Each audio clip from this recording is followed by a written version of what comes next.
જય સ્વામિનારાયણ. આ દિવ્ય સભામાં બિરાજતા પૂર્ણ પુરુષોત્તમ સ્વામિનારાયણ ભગવાન, મહાઅનાદિ મુક્તરાજ પરમ પૂજ્ય બાપાશ્રી, આપણા સર્વેના ગુરુવર્ય અનાદિ મુક્તરાજ પરમ પૂજ્ય મામાશ્રી ને અનાદિ મુક્તરાજ પરમ પૂજ્ય માસીબાના ચરણ કોટી કોટી વંદન. અને આ સભામાં જોઈન થયેલા બધા ભક્તોને મારા હિતપૂર્વક જય સ્વામિનારાયણ. સ્વામિનારાયણ.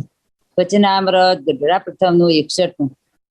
સંવત 1876 ફાગણવદી ત્રીજને દિવસ શ્રીજી મહારાજ શ્રી ગઢડામતી દાદા ખાચરના દરબારમાં શ્રી વાસુદેવ નારાયણના મંદિરની આગળ લીમડાના વૃક્ષની હેઠે ઓટાને વિશે ઢોલિયા ઉપર વિરાજમાન હતા ને હીરકોરનું શ્વેત ધોતિયું મસ્તકે બાંધ્યું હતું ને શ્વેત પછેડી ઓળી હતી ને શ્વેત કેશ પહેર્યો હતો ને કંઠમાં શ્વેત પુષ્પના હાર ધારણ કર્યા હતા અને શ્વેત પુષ્પના તોરા પાકમાં ડાબી કોરે લટકતા હતા. તે પોતાના મુખારવિંદની આગળ મુનિ તથા નિર્દિષ્ટ હરિભક્તની સભા ભરાઈ બેઠી હતી. પછી મુક્તાનંદ સ્વામીએ પ્રશ્ન પૂછ્યો છે, કામ, ક્રોધ, લોભ તથા ભય એમને યોગ્ય કરીને પણ ધીરજ ડગે નહીં, તેનો શો ઉપાય છે? પછી શ્રીજી મહારાજ બોલ્યા છે, હું દેહ નહીં, હું તો દેહથી નખો અને સર્વનો જાણનારો એવો જે આત્મા તે છું. એવી જે આત્મનિષ્ઠા તે જ્યારે અતિશય દ્રઢ થાય ત્યારે કોઈ રીતે કરીને ધીરજ ડગે નહીં, ને આત્મનિષ્ઠા વિના બીજા અનેક ઉપાય કરે તો પણ ધીરજ રહે નહીં. જય સ્વામિનારાયણ. તારમ 11મા વચનામૃતમાં આપણને 5 સાધન કીધા: શ્રદ્ધા, અહિંસા, બ્રહ્મચર્ય, આત્મનિષ્ઠા અને વૈરાગ્ય. 5 સાધન સિદ્ધ થાય ત્યાર પછી જ કૃપા થાય. તો એમાંનું એક આત્મનિષ્ઠા. તો આત્મનિષ્ઠા હોય તો સંસારમાં ઘણા બધા ઘણું કરી શકે છે. કોઈ હિમાલય કરી શકે છે અપંગ હોય તો. એ બધું થાય આત્મનિષ્ઠાથી થાય. એટલે આત્મનિષ્ઠા જરૂરી ખરી, પણ સહાયક ઉપકરણ એનાથી વિશેષ જરૂરી ઉપાસના, એવું આગળ આપણને સમજાવશે. એટલે આત્મનિષ્ઠાથી શું તરાય? તો કે સુખ દુઃખ રૂપી જે સંસારમાં દરિયો છે, ભવસાગર, એમાં સુખ દુઃખ, હર્ષ શોક, માન અપમાન, આ બધામાંથી પર થઈએ ત્યારે આપણે મહારાજને પામી શકીએ. તો એમાંથી પર થવા શેની જરૂર? તો કે આત્મનિષ્ઠાની. એટલા માટે આત્મનિષ્ઠા જરૂરી. અને આગળ તો આત્મનિષ્ઠા કેટલી હતી કે કાનમાં ઉના ગજ નાખે, આંખમાં ઉના સીસા રેડે તો પણ ધીરજ ન ડગે, તેને આત્મનિષ્ઠા કીધી. પણ બાપાશ્રી મળ્યા, કારણ સત્સંગ મળ્યો, મોટા મુક્તોએ કૃપા કરીને એકદમ સુગમ કર્યું. તો આત્મનિષ્ઠા કોની કીધી? તો કે સત્સંગનું ખૂંદ્યું ખમી તે આત્મનિષ્ઠા. તો સત્સંગમાં માન મળે કે ન મળે, બે સેવા સારી મળે, સન્માન મળે, વખાણ થાય, નિંદા થાય, આ બધામાં સમ રહેતા શીખીએ તો આત્મનિષ્ઠા. હવે આત્મનિષ્ઠામાં ક્યાંય દેહને દાખલો પડે, ખાલી મનને પડે. મનને કેળવતા શીખી જઈએ તો કોઈ તકલીફ નથી. આરામથી આ આપણે આત્મનિષ્ઠાને કેળવી શકીએ. અને આ એક સાધન તો આમાં ઇઝીલી સિદ્ધ થઈ જાય. તો કોને કેળવવાનું? તો કે મન. શું? તો કે શબ્દ તો આકાશનો ભાગ છે. શબ્દને આમ ફેરવો કે આમ ફેરવો, ફરક શું પડે?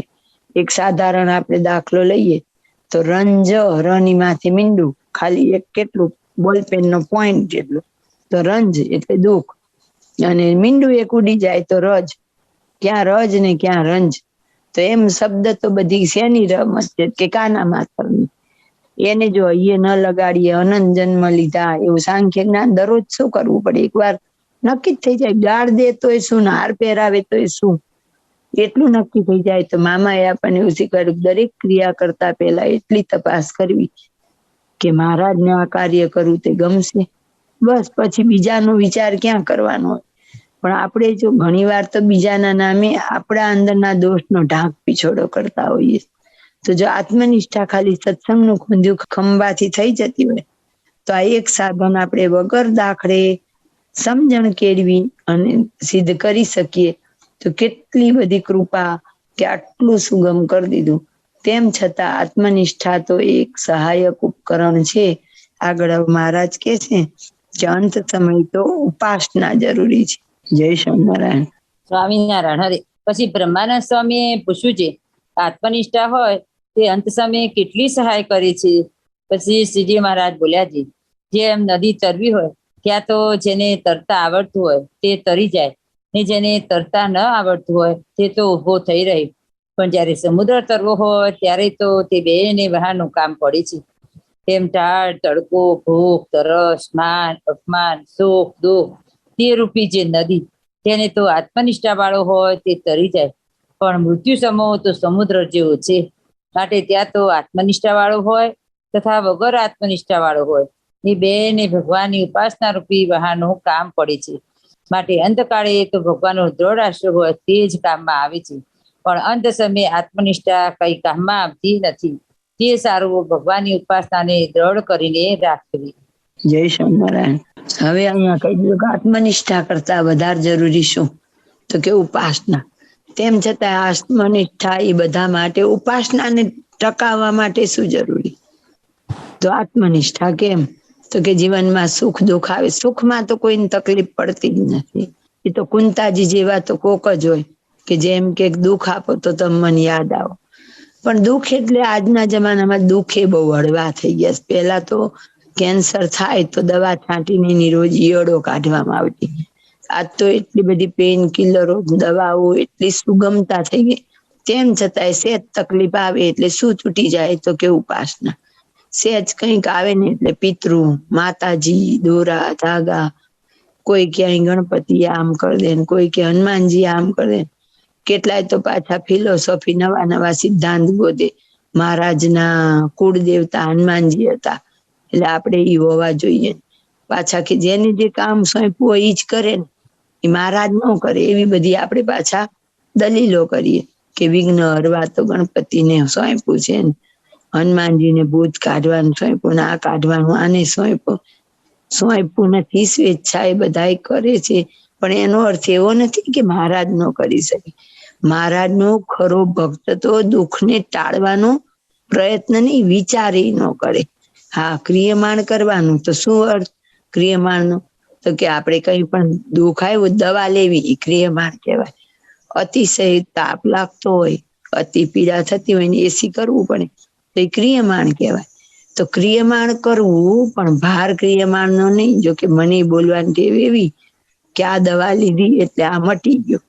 ખરેખર તો મહારાજે કૃપા કરી એટલે મટ્યું એમ સમજવાનું. દરેક કાર્યમાં મહારાજની કૃપા વગર કઈ થતું નથી. તો જીવનમાં સુખ ને દુઃખ તો દરેકને દેહ આવવાનું. તો દેહ ક્યારે આવે? પ્રારબ્ધ કર્મ હોય ત્યારે તો દેહ આવે. તો પ્રારબ્ધ કર્મને ટાળવા માટે દેહમાં પીડા આવવાની જ છે. પણ એ ક્યારે આપણાથી ટળે? સમજણ કેળવીએ ત્યારે. આપણને તો સોમચંદ બાપાનું કેટલું સરસ દ્રષ્ટાંત છે કે બધા દાંત હાથથી કાઢી દીધા. હવે આપણને તો હલતો હોય એ દાંત કાઢે, ખબર જ હોય કે બેરું કરેલું, પણ માનસિક હુંકારા થતા હોય કે મન દુખે, પણ બેરું કરેલું હોય એટલે દુખતું જ ન હોય, પણ મનથી એમ હોય કે મન ખેંચાય. તો હવે એ વખતે આપણે શું કરાય? સોમચંદ બાપાની સ્મૃતિ કરાય. દાંત પડાવવા જવાનું થાય ને તો સોમચંદ બાપાની સ્મૃતિ કરાય. એક બેન ને તો દાઢ આવેલી, તો જે હોસ્પિટલ પહોંચી ને તોય પાછ ફોન કરે કે હજી અહીંથી પાછી જતી રહું. એકદમ છાનમાં સોમચંદ બાપાને યાદ કરીને દાઢ પડાવી લે. તો એ શું થયું? મનનો ભય. જે થવાનું છે એ તો દુઃખ થવાનું જ. અને ખરેખર આજની દવાઓથી કઈ દુઃખ જ થતું નથી આપણને, પણ આપણે મનથી બહુ મોટું ઊભું કરી દઈએ છીએ. તો સુખ ત્યારે કામ આવે તો કે ઉપાસના. ત્યારે શું કરવાનું? હવે આપણા લીલા માસીને લગભગ આપણે બહેનોએ નજરે જોયા. કેટલા વર્ષથી આપણે એમને પથારીમાં જોયા. તો શું લીલા માસીને કોઈ પ્રારબ્ધ? શું લીલા માસીને કોઈ સુખ દુઃખ ભોગવવા જરૂરી હતા? પણ મોટા અમુક તો આપણને બતાવે કે આટલું આવે ને ત્યાં સુધી મારી પાસે ન જ આવતા. તોય આપણે તો કેવા જતા, માસી મને કેળ દુખે, માસી મને પગ દુખે ને આ થાય ને. તો આપણને કોઈ દિવસ વિચાર ન આવ્યો કે માસીએ કેટલા વર્ષ પડખું ફેરવું ને. એક જ દિવસ ખાલી પ્રયત્ન કરીએ 24 કલાક કે આજ પડખા ફર્યા વગર આપણે સીધું સુવાનું. અડધી કલાક હખણા નથી રહી શકતા. તો લીલા માસીને જો યાદ કરીએ ને કે બાપરે, એમણે આપણને કરીને બતાવ્યું કે આવી ધીરજ કેળવજો. દરેકને દેહ આવે, દેહધારી તમામને મનના તનના દુઃખ તો આવવાના આવવાના આવવાના. મામાએ એવું કીધું, રોગરૂપી શિક્ષા ભોગવી લેવી. તો એ વાતનો મર્મ ન સમજી જઈએ આપણે કે રોગ તો આવવાનો જ છે ને. આગળ જેટલા મોટા થઈ ગયા આપણા કે પરોક્ષના મહાન, તો શું કોઈને શરીરની તકલીફ નહીં હોય? મહારાજે તાવ ગ્રહણ કરેલો, બાપાશ્રીને ગરમી થતી, કાનમાં પીડા થતી, ત્યારે કાન ધોવડાવેલો. તો આ બધી લીલા શું કામ હોય? તો કે મોટા પણ બતાવે જ છે કે આટલું દુઃખ આવે તો તમે દોડી ન જતા. હા, દવા કરવાની ના નથી, હોસ્પિટલ જવું પડે, દવા કરવી જોઈએ. દુઆ કરવી તેવી કરવી કે મહારાજ મારી આત્મનિષ્ઠા ન ડગે, મારી ઉપાસના ન ડગે, કેવળ તમારામાં મારો નિશ્ચય અડગ રે, એવી કરાય. એવી ન કરાય મહારાજ આ મટી જશે. હવે હનુમાનજીને આપણે એમ કહીએ કે તમને હું 1.25 શેર તેલ ચડાય, એ કે આટલા કામમાં તો હું ડબ્બો તેલ જાતે નહીં લઈ આવું, તારું આવું કામ કરી દઉં. સહેજ કંઈક આવે ને એટલે ભૂવાન, ડાકલા, દોરાન. હજી આજના યુગમાં આપણે ઘરમાં પિતૃને દીવા કરીએ. પિતૃ એટલે શું? શુદ્ધ મનથી પહેલા વિચાર કરો તો કે પિતૃ એટલે ભૂત. હવે આપણા હતા એટલે પિતૃ, બીજા ના હોય તો ભૂતડા. હવે ભૂતડાને દીવા ઘરમાં કરીને બોલાવાય? અમથા સાર્વજનિક એક વિચાર કરો ને, એક શાંત ચિત્તે એક વિચાર તો કરીએ કે આમંત્રણ કોને દઈને ક્યાં દઈ? પાણીયારે બોલો. અરે ભગવાન, આજનો એજ્યુકેટેડ માણસ આટલું વિચાર નથી કરતો. હું જ સામેથી જેને બોલાવું છું રોજ, આગ્રહ કરી મજાન પ્રેમથી, એ ક્યારેય જશે? જયારે અંત સમય આવશે, દરેકને પોતાની નાતમાં ભેળવવાનું તાન હોય. આપણને એવું હોય કે આપણી સભામાં સંખ્યા થાય તો બીજી જે કોઈ સંસ્થાઓના બહેનો હોય એને એમ થાય હું ખેંચી આવું. એમ આમને એમની નાત વધારવાનું તાન હોય. એ ક્યારે ગયા હોય? ક્યારે એમને એમાં સુખ લાગતું હોય એટલે જ નીકળતા નથી. તો એ ગયા તેને એમ જ હોય ને કે મારા બધાનું અહીં લાવ. આપણે એક અમેરિકામાં જાય કુટુંબનો, તો કેવું આખા કુટુંબના કુટુંબને લઈ જાય છે ને, એમાં આ એક જાય અહીંયા લઈ જાય. તો એ આપણને આગળ જાય. અને દીવો કરશું તો આપણે જ નથી જવાનું, આપણી ઉપાસના ભંગ થાય. તો એક આવડી નાની નાની વાતની સમજણ નથી પડતી. તે હજી તો પિતૃના દીવાન, માતાજીના નિવેદ, હનુમાનજીની ઓલી કઈ તિથિ કીધી? સાસો ચોથ ને હા ગણપતિની. કેટલા રોજના દેવ બદલાતા હોય, એકેયની જરૂર નથી. અડધા દુઃખ તો સ્વભાવના હોય છે, અને અડધા જે દેહના છે એ તો પ્રારબ્ધ કર્મને લઈને આવવાના. અને એમાંય અડધા તો ખાવા પીવાના, ઊંઘવાના ઠેકાણા ન હોય ને એટલે આવતા હોય. તો એ સમજીએ નહીં. અડધી રાત્રે ખાઈએ આસુરી ભોજન, ખાઈને હોઈ જઈએ ને પછી એસિડિટી થાય ને બીજા 2-4 પ્રોબ્લેમ થાય. તો એ બધા પાછળ નિમિત્ત આપણે જ હોઈએ છીએ. અને પછી અહીં બતાવવા જશું, નહીં બતાવવા જશું, નાનો દીવો કરશું, નાની માનતા માનશું. કેવી હજી આજના યુગમાં એજ્યુકેટેડ આપણે બુદ્ધિ હલાવતા જ નથી. ક્યાં આપણા માથા નમાવી આપણે કોણ છીએ? કારણ સત્સંગ. મહારાજ એમ કીધું, જેટલામાં રાજાનું રાજ્ય એટલામાં રાણીનું રાજ્ય. વાતો મોટી કરી અને આમ પાછા કામ તો આવા કરતા હોય. તો ત્યારે શું જોઈએ? તો કે બસ જો આપણે મૂર્તિ સુધીનું લક્ષ્ય હોય અને પહોંચવું હોય તો આત્મનિષ્ઠા કેળવી. એટલે શું?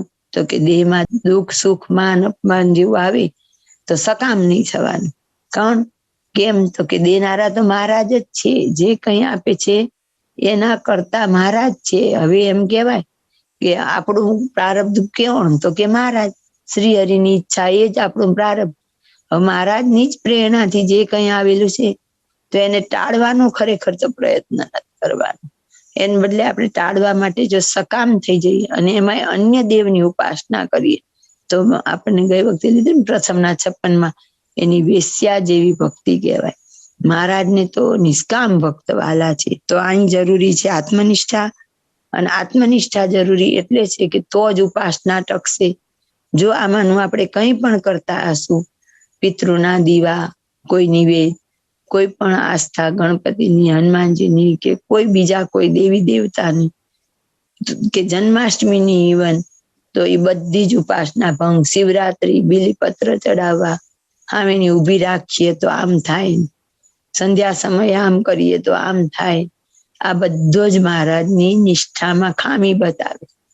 તો સૌથી જરૂરી કયું? તો કે ઉપાસના. મધ્યના 35 કીધું ને ઉપાસના રૂપી વાહન, તો કે ઉપાસનાની સૌથી વધારે જરૂરી. તો દિવસે દિવસે આપણે શ્રદ્ધા દ્રઢ કરતા જઈએ અને આપણામાં રહેલી સૂક્ષ્મ ખામી ઘણી વાર તો આપણે જે કરતા હોઈએ એની આગે સે ચલી આવીએ, એટલે રૂઢિ પ્રમાણે કર્યા જતા હોય તો આપણને એવો ખ્યાલ પણ નથી હોતો. વેમ હોય આપણી અંદર, કોઈ અંધશ્રદ્ધા હોય, એવા કેવા વિચાર હોય તો આપણે વિચારી લ્યો કે આ બધું જ મહારાજની નિષ્ઠામાં મારી ખામી બતાવીશ. તો આ ઉપાસના દ્રઢ કરવા માટે શું જોઈએ? તો કે મહિમા. કોઈ પણ એક વિદ્યાર્થીને ડોક્ટર બનવું હોય તો કેટલો દાખલો કરે, કેટલી કલાક મહેનત કરે. તો એ મહેનત કરવાનું એનું લક્ષ્ય શું? તો કે ડોક્ટર સુધી પહોંચવું. તો આપણું લક્ષ્ય શું? તો કે મૂર્તિ. તો સકામ થશું એટલે વચ્ચે સ્ટોપ આવી ગયો, એટલે આ વખતના મનુષ્ય જન્મની ગાડી ત્યાં અટકી ગઈ. તો જેમ બને એમ વધારે પ્રયત્ન આત્મનિષ્ઠા કેળવી, ઉપાસના દ્રઢ કરવાનું. મનને ડગાવવાનું નહીં. કોઈ એવી આપત્તિ આવે અને એવું લાગે કે મારું મન કે મારી ધીરજ ડગે છે, તો કોઈ 1-2 જણની જેની જોડે આપણને વધુ નજીકના સંબંધો અંદર આપણી બહેનો તો પેલા ત્યાં વાત કરવી. અડધું તો છે ને માનસિક હોય, પછી બહેનો કેવો વાંક કાઢે કે હવે મને મોનોપોઝ છે ને એટલે મને આવું બધું થાય. હોય આંશિક હોય, પણ કેવું થાય પેલા બહુ જ ઘરમાં વ્યસ્ત રહે, ઘર સજાવવામાં ને એમાં તાન હોય જોવાની. પછી બાળકો થાય ને એટલે બાળકોનું કેરિયર ને એનું હેલ્થ ને ગાંડા તૂર થાય, એને મોટો કેવડો બનાવી દો. પછી બધા પોતપોતાની દુનિયામાં વ્યસ્ત થાય, આપણા ઘર બાર જૂના થાય, એટલે હવે આપણે એકલા પડ્યા ને આમાં તો જોડાણા ને, એટલે નવરું મન નખો જ વાળે. એટલે પછી એને મનમાં વિચાર આવ્યા કરે, મને આમ થાય છે, મને આમ થાય છે. થતું ક્યાંય કઈ હોતું ને, મનને બીજે ડાયવર્ટ કરી દઈએ છીએ ને તો કઈ થતું હોતું ને. થોડું ઘણું તો થતું હોય, પણ જયારે આપણે કોઈની જોડે ચોવટમાં એકાગ્ર થઈ જઈએ ને, પેલા તો એટલે ઉભા રહેતા ને હવે મોબાઈલમાં તો અડધી કલાક હાથમાં મોબાઈલ લઈને ક્યાંક ઉભા ટાવર નો આવે બહાર ઉભા કલાક નીકળી જાય ને ખબર નથી હોતી. પણ 10 મિનિટ માળા કરવી હોય તો ઉભા પગ દુખી જાય. કેમ? રુચિ નથી. ઓલામાં રુચિ છે, મહિમા થવો જોઈએ. મહારાજને પામવાનો મહિમા થવો જોઈએ. જેટલો મહિમા વધશે એટલી આત્મનિષ્ઠા ઉપાસના અતિ દ્રઢ થતી જશે. કંઈ જ કરવું નહીં પડે. ઉપાસના કરવા, આત્મનિષ્ઠા કરવા, આ બધામાં દેહને દાખલો છે જ નહીં. દાખલો કોને? તો કે મનને સમજણ કેળવવાની. જે અત્યારે દ્રષ્ટાંત આપ્યું ઉકા ખાચરની વાત છે, જે અમૃત સરિતામાં આખી સેવાની વાત. તો એને સેવા કરી અને એને ભગવાનના દર્શન થઈ ગયા. એટલે હવે આપણે જેને જ્ઞાન માર્ગમાં રસ નથી હોતો ને એને બહુ સરસ તક મળી જાય કે જો સેવા જ કરવાની. આપણે ગઈ વખતે વચનામૃત લીધું હતું કે પ્રથમના 43માં છે ને 4 પ્રકારની મુક્તિને પણ ન ઈચ્છે, કેવળ સેવાની ઈચ્છે. એટલે મસ્ત તક મળી જાય બધાને કે જો સેવાનો કેટલો મહિમા. પણ અમૃત સાગરમાં આપી દીધું ને એમ સેવા કરવા પાછળની દાનત, આપણી વૃત્તિ, કેવી ઈચ્છાથી કરીએ છીએ, કેવી રીતે કરીએ છીએ, બધું જરૂરી. પ્લસ એવું ખાચર હતા. અને શાસ્ત્રમાં એવું કહેવાય છે કે પૂર્વે વિદુરજી હતા, જેની વિદુર નીતિ મહારાજે શિક્ષાપત્રીમાં પ્રમાણ કરી. એટલે એનું જીવન પણ એટલું ઊંચ કેળવાયેલા સિદ્ધાંતો સાથેનું હોય. પછીની સેવા અત્યાર સમય યોગ્યો આપણે બધા માનીએ છીએ સેવાથી પ્રારબ્ધ કપાય, તો સેવાથી પ્રારબ્ધ કપાય, પણ આગળની પ્રવૃત્તિ માટે આ બધી જ વસ્તુ જરૂરી. સમજણ, સેવામાં ભાવ કેવો છે, અધિકાર ભાવ કેવો આવી જાય. સેવા કરતી વખતે પીરસવા ઉભા રાખ્યા હોય તો કેટલાનો તિરસ્કાર થાય, કેટલાનો વેરો વંચો થાય. તો સેવા પ્રારબ્ધ બાળે પણ અને સેવા પ્રારબ્ધ ઉભા પણ કરે. એટલે સમજણ સાથેની સેવા કરવી પડે. તો સેવાથી નો ડાઉટ મહારાજની પ્રસન્નતા થાય. પણ દરેક કાર્ય સેવા કરીએ, ભક્તિ કરીએ કે જ્ઞાન વૈરાગ્ય જે કંઈ સાધન કરીએ, દરેકમાં મહારાજની રુચિ જોઈને કરવું પડે. ગાંડા થઈને સેવા કરીએ, 5 મિનિટે સત્સંગમાં બેસીએ નહીં અને આજીવન પછી ઉપાસનાના ઠેકાણા ન હોય, આજ્ઞાના ઠેકાણા ન હોય, શું બોલીએ છીએ, કોનું અપમાન કરીએ છીએ, ક્યાં મહારાજની રુચિનો ભંગ કરીએ છીએ, એ કંઈ જોઈએ નહીં. તો એ સેવા કર્મ વધારી દે, ઘટાડે નહીં. તો સેવા કરવામાં પણ સમજણથી કરવી પડે. તો અહીં સૌથી વધારે જરૂરી છે સમજણ અને મહિમા. જેટલો મહિમા થશે એટલું બધું આસાન થઈ જશે. અહીં સુખ દુઃખની વાત આવી, એક સાધારણ દુઃખ આવે એનું ઉપાસના ભંગ થાય કે મહારાજ પાસે સકામ થવાય, તો કઈ બાળકને જન્મ દેવો એ તો આપણે કોઈને એવું કમ્પલસરી ક્યાં. તો એમ કહેવાય છે કે પ્રસૂતિની વેદના જેવી તો બીજી કોઈ વેદના નથી. તો દુનિયામાં બધા હરખ ભેર તૈયાર છે. પછી એમાં જ્ઞાની અજ્ઞાની, પિક્ચરની લાઈન વાળા, રાજકુંવરી હોય, અમીર હોય, ગરીબ હોય, તો બધા જાણી જોઈને પીડાઓ આપણે પેઠીએ છીએ. અને એમાં આનંદ તો કઈ છે જ નહીં, તોય આનંદ આવે છે. તો જો એટલી સમજણ ખાલી કેળવીએ કે એક બાળકનો મહિમા છે, તો બધા હોંશે હોંશે પાછી એના કેટલા તો ધામધૂમથી પ્રસંગ ઉજવે, એટલે પીડાના પ્રસંગ ઉજવી. અને જરાક અમથો તાવ આવે, કોરોના આવે, કેન્સર આવે તો સકામ થઈ જાય. તો આમાં તો ક્યાં જરૂર હતી, વગર કારણે પીડા ઉભી કરીએ, પેટ છોડીને પીડા ઉભી કરી.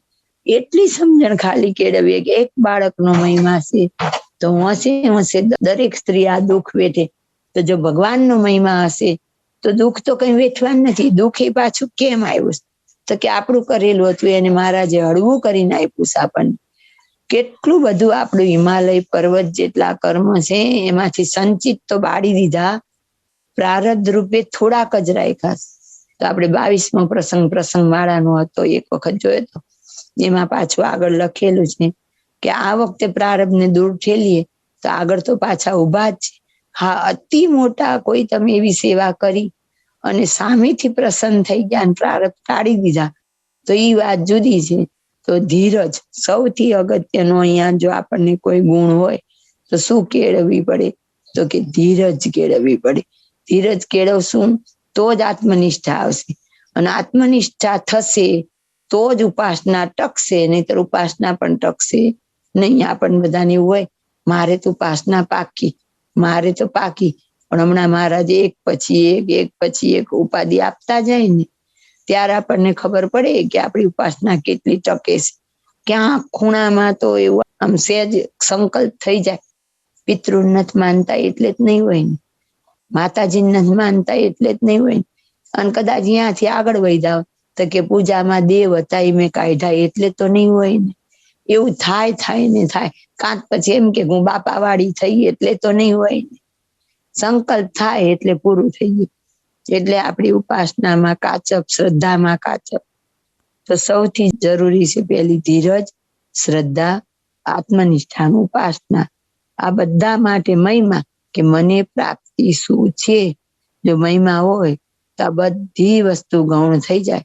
અહીંથી ફોરેન છોકરાઓ અત્યારે દમ દૂર જાય છે, તો અહીંયા એમના માટે કોઈ તૈયાર ઉભું ખવડાવવા, પીવડાવવા, રહેવા.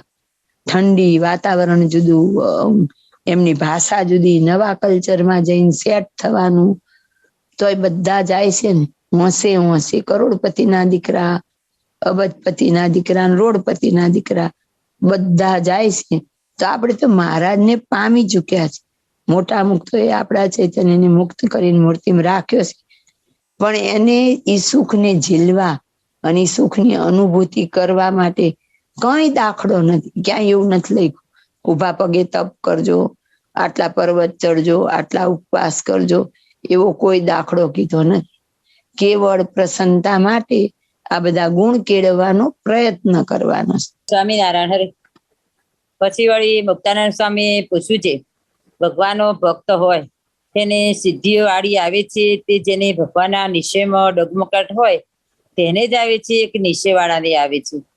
પછી શ્રીજી મહારાજ બોલ્યા છે, સિદ્ધિઓ તો જેને પરિપક્વ ભગવાનનો નિશ્ચય હોય તેને જ આવે છે, ને બીજાને તો સિદ્ધિઓ ઘણી દુર્લભ છે. અને એ સિદ્ધિઓને પણ એ ભક્તની પરીક્ષા લેવા સારું ભગવાન જ પ્રેરે છે.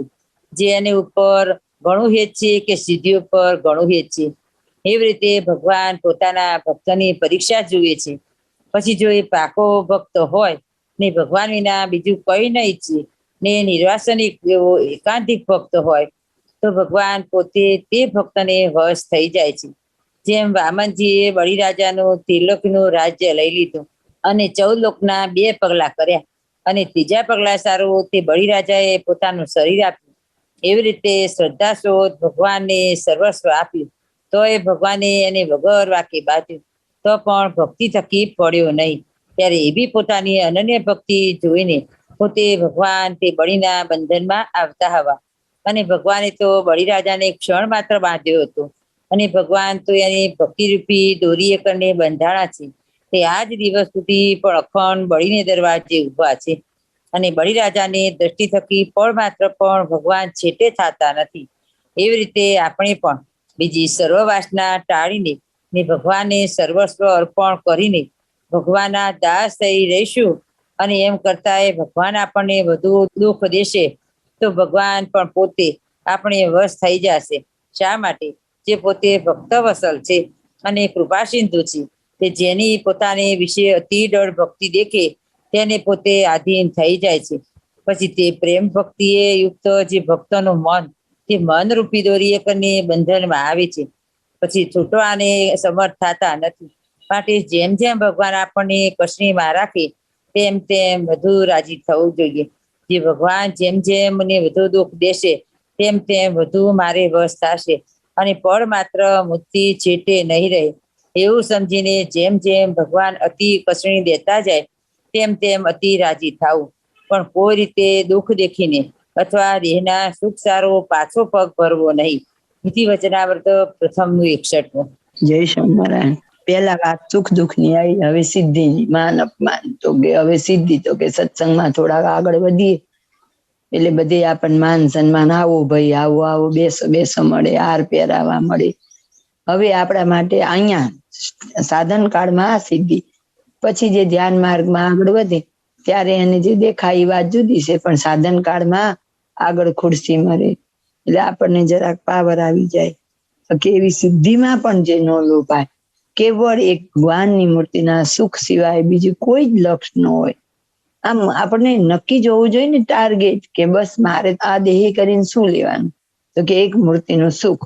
તો અડધી રાત્રે ઊંઘમાં કોઈ વિચાર પૂછે ને તો એક જ હોવું જોઈએ, નહીતર શું હોય, મહારાજને મુક્તો કસોટી કરવા એવું પ્રેરે કે બધી રીતે સુગમ થવા માંડે. તેમ થાય મહારાજનો બહુ જ રાજીપો છે, મહારાજની બહુ જ દયા છે.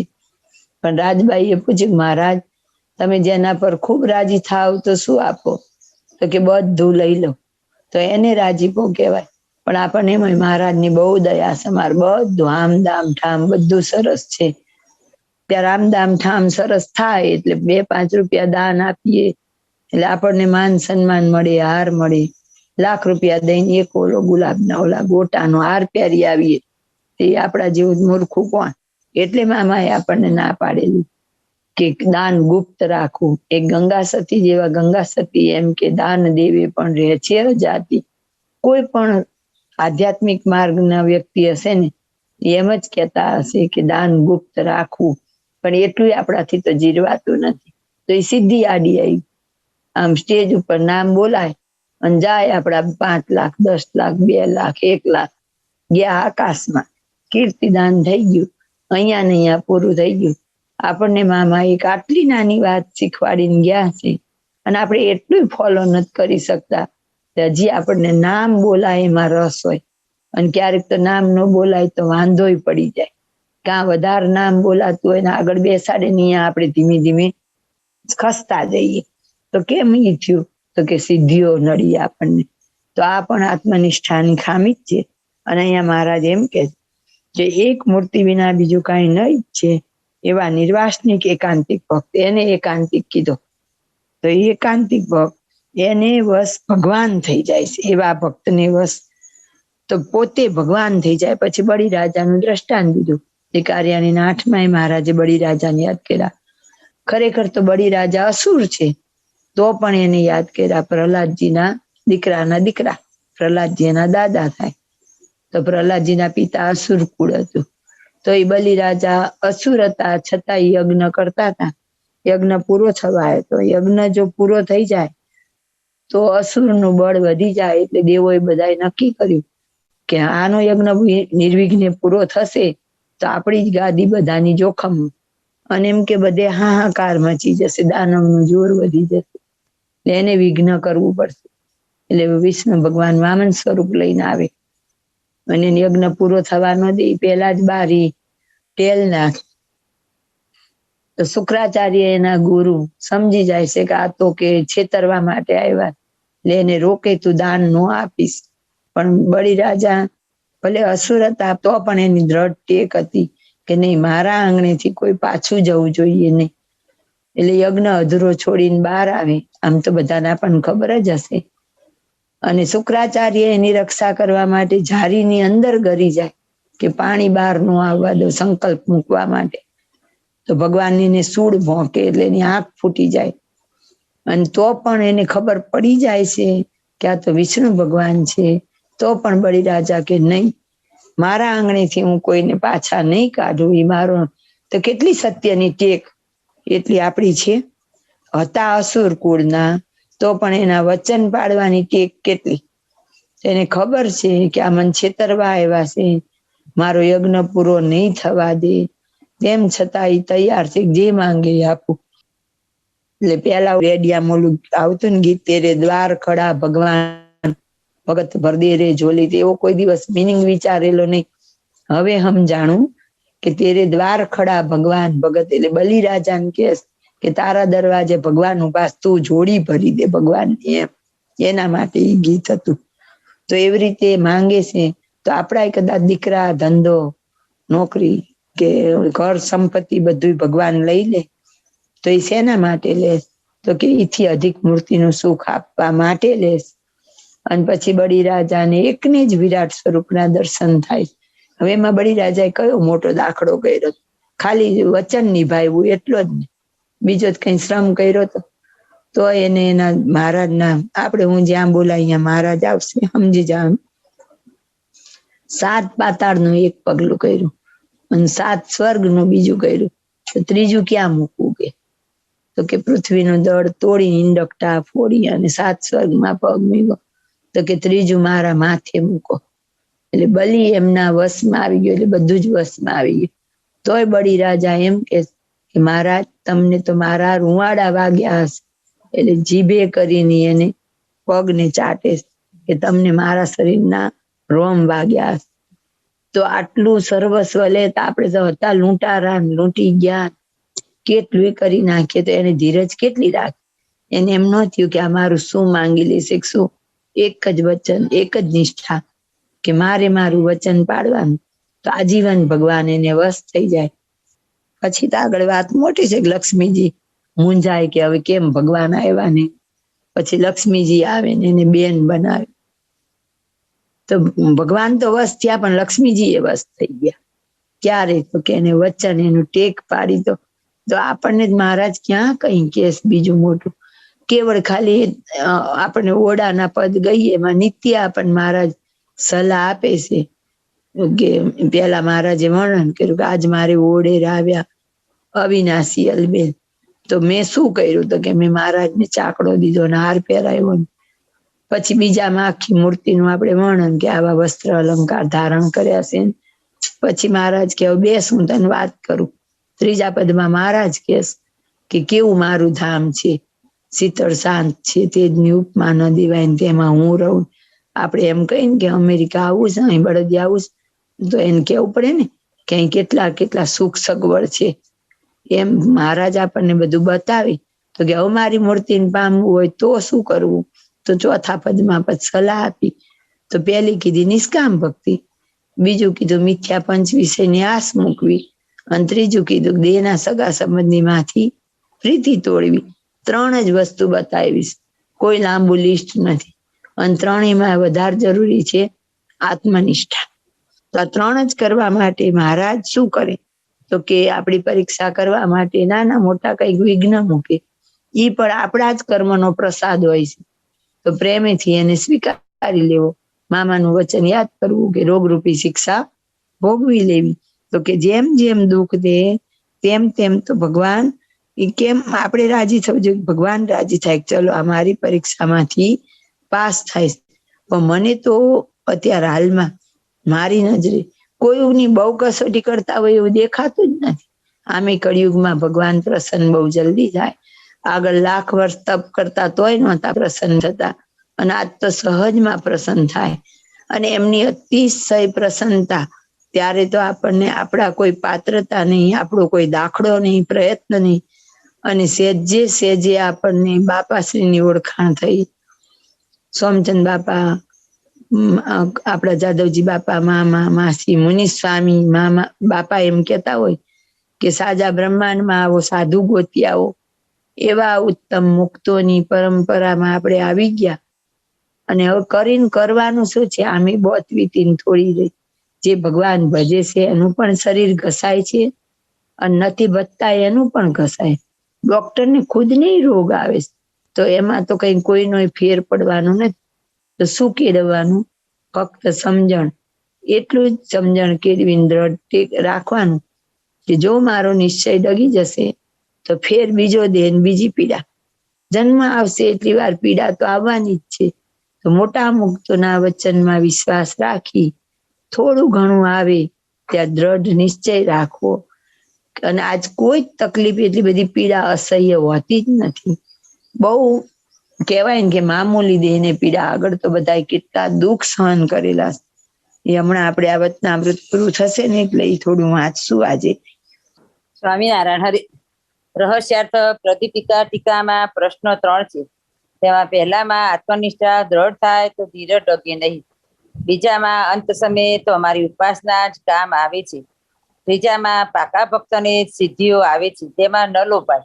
અમે કૃષ્ણ દઈએ તો રાજી થાય, તેને અમે વશ થઈએ છીએ. એમ શ્રીજી મહારાજે કહ્યું છે. એમ 3 બાબતો છે. પ્રશ્ન પહેલો.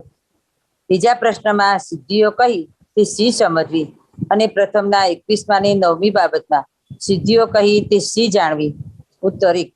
આમાં યોગ માર્ગે કરીને શ્રીજી મહારાજનું ધ્યાન કરતા અણિમાદિક સિદ્ધિઓ દેખાય, તથા બીજાના અંતરનું જાણી એવું સર્વજ્ઞપણું આવે, તથા વચન સિદ્ધિ પ્રાપ્ત થાય એવા અનંત ઐશ્વર્ય આવે, તથા આ લોકમાં પૂજા પ્રતિષ્ઠા થાય એવા ઐશ્વર્ય આવે. તે સર્વે સિદ્ધિઓ કહેવાય. તેમાં પણ ન લેવાય તે પરિપક્વ નિશ્ચય વાળો કહેવાય. અને પ્રથમના 21માં જેને માયિક વાસના યથાર્થ ટળી ન હોય, જેને દેહ મૂકીને ધામમાં જતા અણિમાદિક સિદ્ધિઓ દેખાય તો તેમાં લોભાઈ જાય એમ કહ્યું છે. પ્રશ્ન 2. ભગવાન વધુ કષ્ણી દે તો વધુ વશ થાય એમ કહ્યું. તે કષ્ણી શું દેતા હશે, અને વધુ વશ કેવી રીતે થતા હશે? ઉત્તર 2. ત્યાગી હોય તેને દેહમાં દીર્ઘ રોગ આવી પડે, ને કોઈ સેવા ન કરે, ને ઔષધ કે ખાવાની વસ્તુ કાંઈ ન મળે, તો પણ રાજી રહે, ને શ્રીજી મહારાજ મારું સારું જ કરે છે એમ સમજે, પણ એ દુઃખ ટળે એવો સંકલ્પ પણ ન કરે, અને શ્રીજી મહારાજને વિશે પ્રીતિ અતિશય વૃદ્ધિ પમાડતો જાય, પણ દુઃખે કરીને લેશ માત્ર ખેદ પામે નહીં.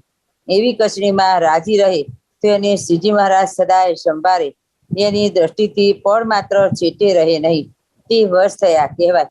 અને ગ્રહસ્થ હોય તેને સત્સંગ નિમિત્ત નાતીલા નાથ બહાર મૂકે, અને છોકરા પરણ્યા વિના રહે, અને શ્રીજી મહારાજ ધન સમૃદ્ધિનો ને સ્ત્રી પુત્રાદિકનો નાશ કરે, ને રોગાદિક આપદા મૂકે, ને શ્રીજી મહારાજ દર્શન આપીને કહે કે તારે દુઃખ ટાળવું હોય તો મેં ટાળીએ, પણ એ ભક્ત મારું દુઃખ ટાળો એમ ન કહે, અને કોઈ દિવસ દુઃખ મટવાનો સંકલ્પ પણ ન કરે, તો એ ભક્તને શ્રીજી મહારાજ સદાય સંભાળે, એની દ્રષ્ટિથી પણ માત્ર છેટે રહે નહીં. તે વશ થયા કહેવાય. ઇતિ રહસ્યાર્થ પ્રદીપિકા ટીકા સમાપ્ત. હવે આપણે આગળ આપણા જે ભક્તો મોટા મોટા સંતો મુક્તો થઈ ગયા, એમને કેટલું બધું દુઃખ પડેલું છે એની થોડીક એક સ્મૃતિ કરીશું, જેથી આપણામાં હિંમત આવે. સ્વામિનારાયણ સંહિતા અધ્યાય 34. સ્વામિનારાયણ સંહિતા અધ્યાય 34. કુંડળીઓ. હેમંત કબહુ ન છોડીએ, જબલગ પિંજર શ્વાસ.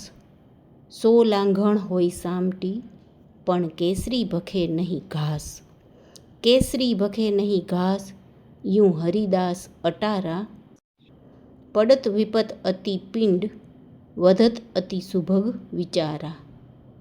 દાખત બ્રહ્માનંદ ધરા પર, 100 નર ધીમંત. જબલગ પિંજરું શ્વાસ, છોડીએ કબહુ ન હેમંત. બ્રહ્માનંદ સ્વામીનો છે છંદ.